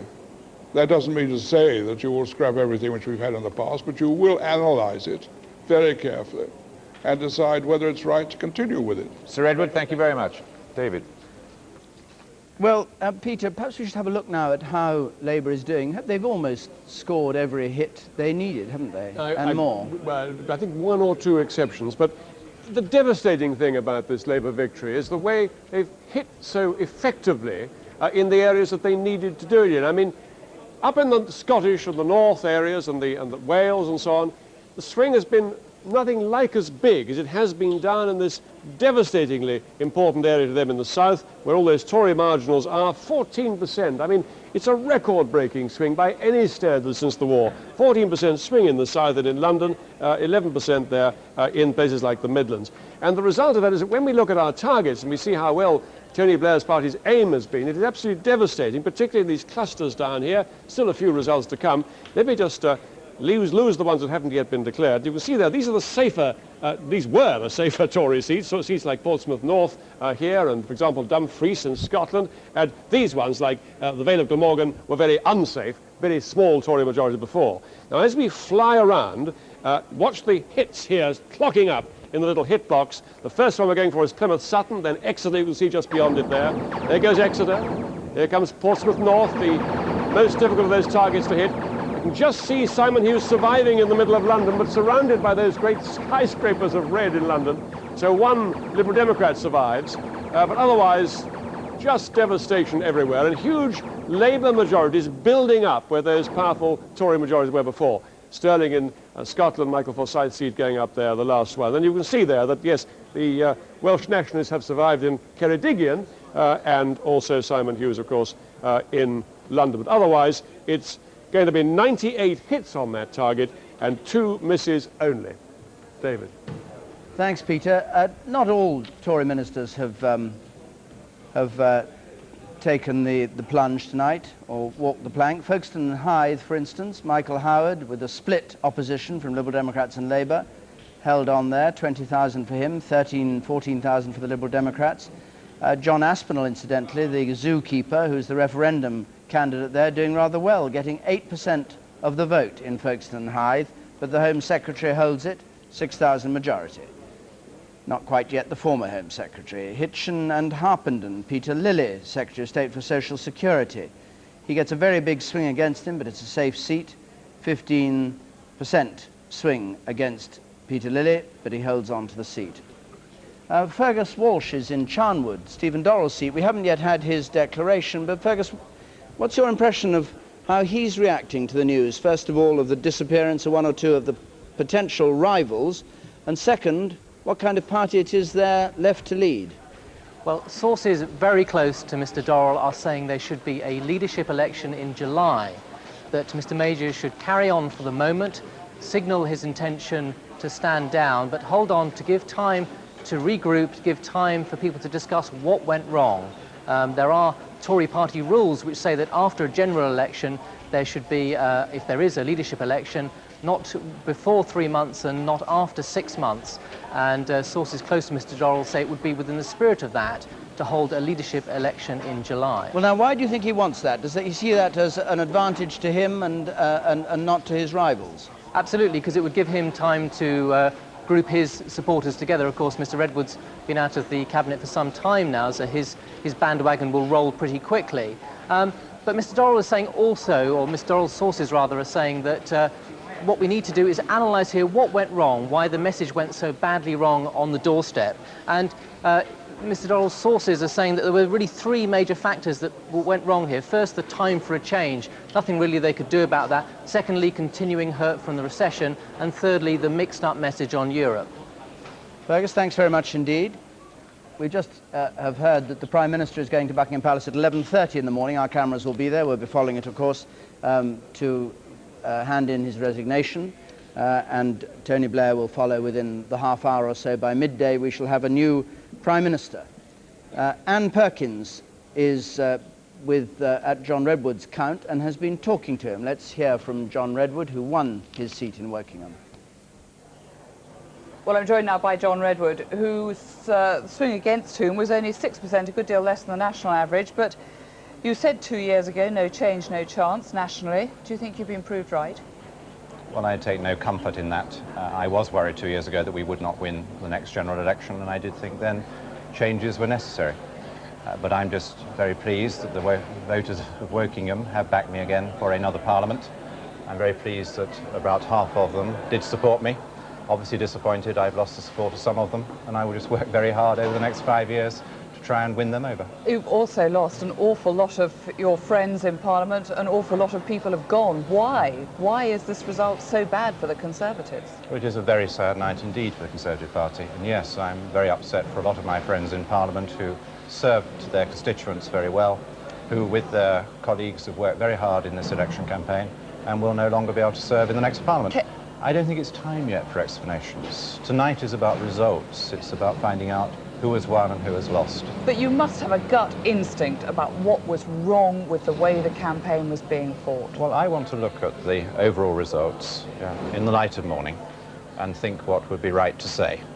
I don't think it's sensible to rush off tonight with all sorts of explanations when the party is obviously extremely upset by the results, and when we need to pull together and when we need to rebuild ourselves as a decent force in opposition. But can you not put your finger, I mean, you here ran a campaign focused very tightly on education, on health, on Europe.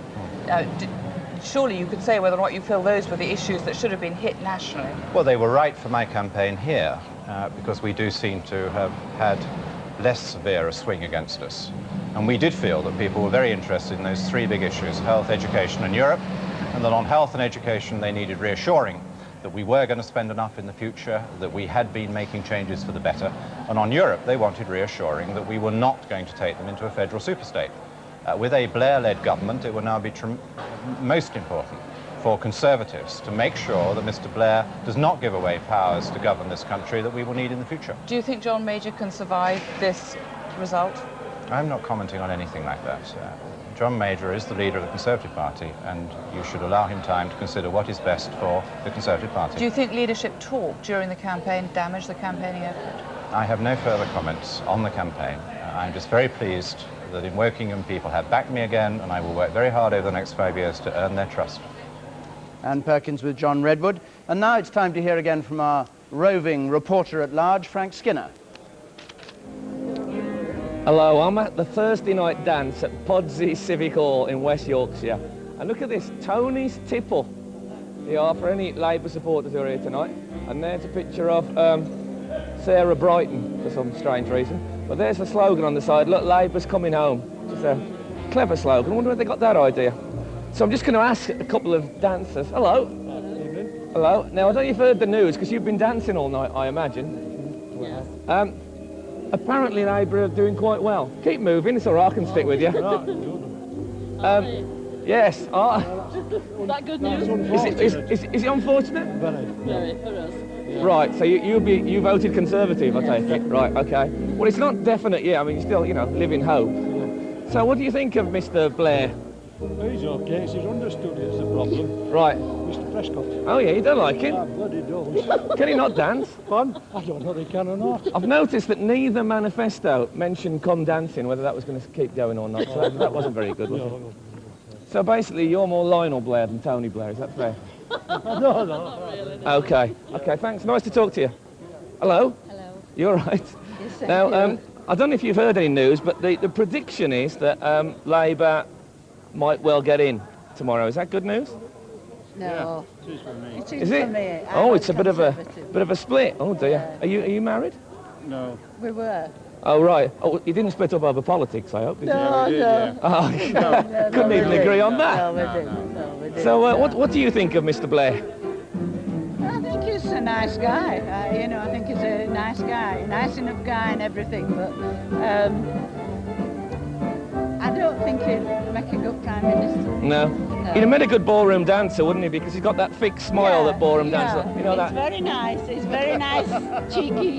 Yeah. Oh, he's cheeky. Cheeky smile. Yeah. But we need a cheeky prime minister, don't you Do think, you for a think change? so? Because he's a nice bloke, John, but he's not cheeky. No, he isn't. They're all the same. Are they? Yeah, they say what they want to think. Yeah, I They suppose say you're what right. we want to think, you know. Yes. And then they change their mind. Yes. I think they do. That's Anyhow. so true. Anyway, don't let me stop you dancing, and thanks a lot. Okay, cheers. So there you are. The public of Podsey have spoken. Frank Skinner there reporting, and he'll be back later on. He's whirring around the country tonight. Now, let's come back to the business in hand. Some Labour gains. First of all, Thanet South. Jonathan Aitken, who resigned as Chief Secretary to the Treasury so that he could pursue a legal action against The Guardian, has been defeated in Thanet South. It's rather difficult to say that, isn't it? By 15% swing. Richmond Park, a Liberal Democrat gain. Jeremy Hanley defeated. This is Richmond in Surrey. It's been renamed Richmond Park. The Liberal Democrats have been hankering for that seat for a long time, and Jennifer Tong takes it from the junior minister, briefly chairman of the Conservative Party, Jeremy Hanley. Hastings and Rye, a Labour gain. They come from third place to top place. Jackie Late defeated. She's been there since '92. First woman whip for the Tory party. Labour gains St Albans. A swing there of 15%.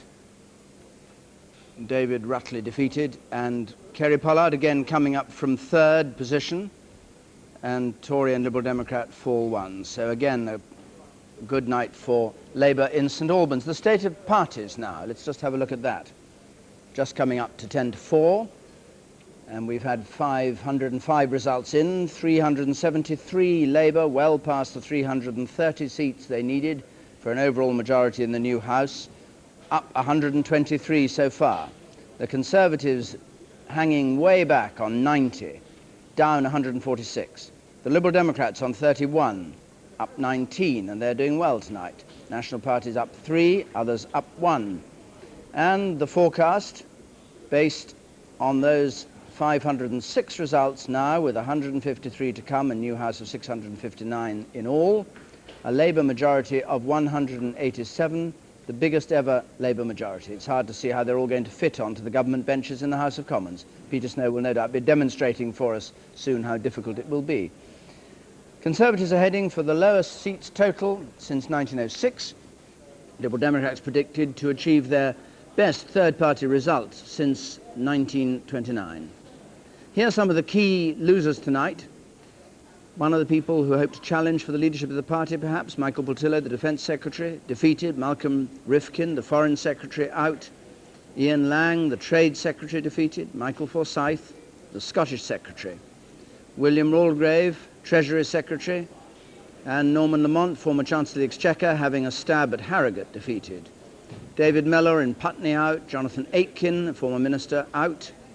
Sir Marcus Fox, chairman of the Backbench 1922 committee, defeated, the man who would have organised the leadership election if John Major stands down, and the Social Security Minister, Alistair Burt.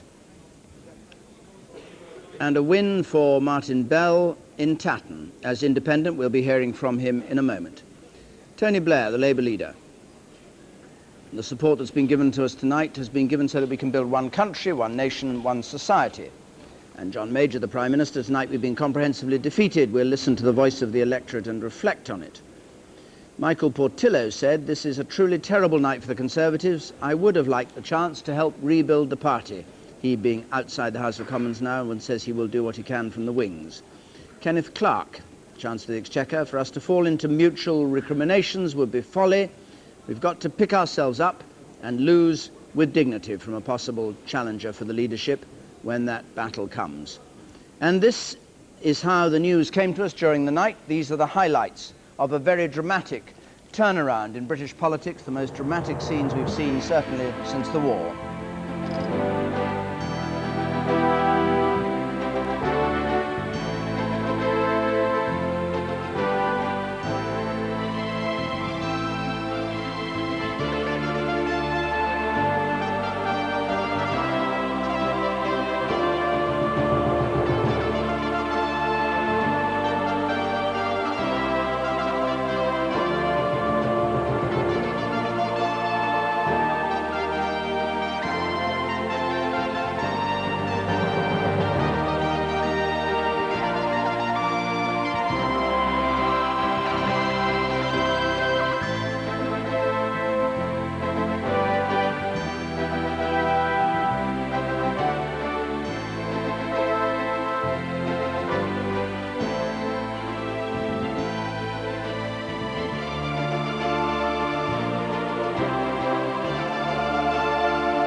Stevenage, the Follets appear to be about to celebrate their victory there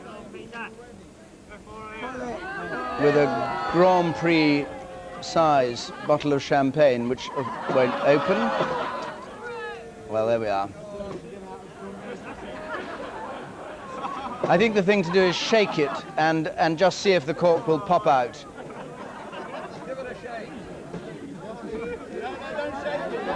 No.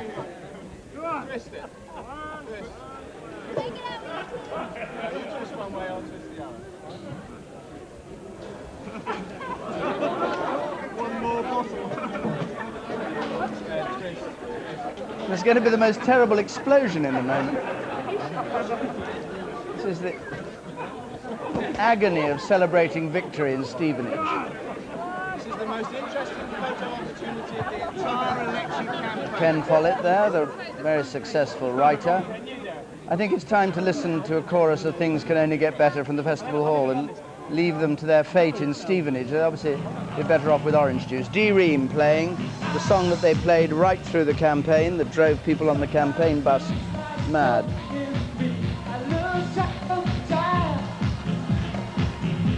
Can't see the woods for the trees. Set up the light, burn the bridges as you go. Till we divide you. Needless to say, this is Labour's celebration while extra hands are brought in to Stevenage to try and open the cork.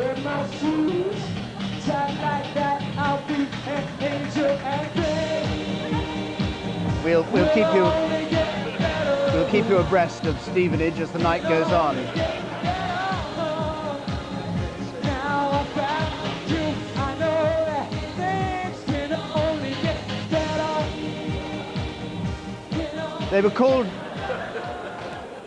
They were called champagne socialists, but they're clearly very incompetent champagne socialists. Perhaps they're not really champagne socialists at heart at all. The Follett family, quite incapable of opening a bottle of champagne. We'll go back there during the evening as no, it's broken. That's it. That's it. Right. Francine Stock from the Royal Festival Hall. I hope the Labour Party there is being rather more successful.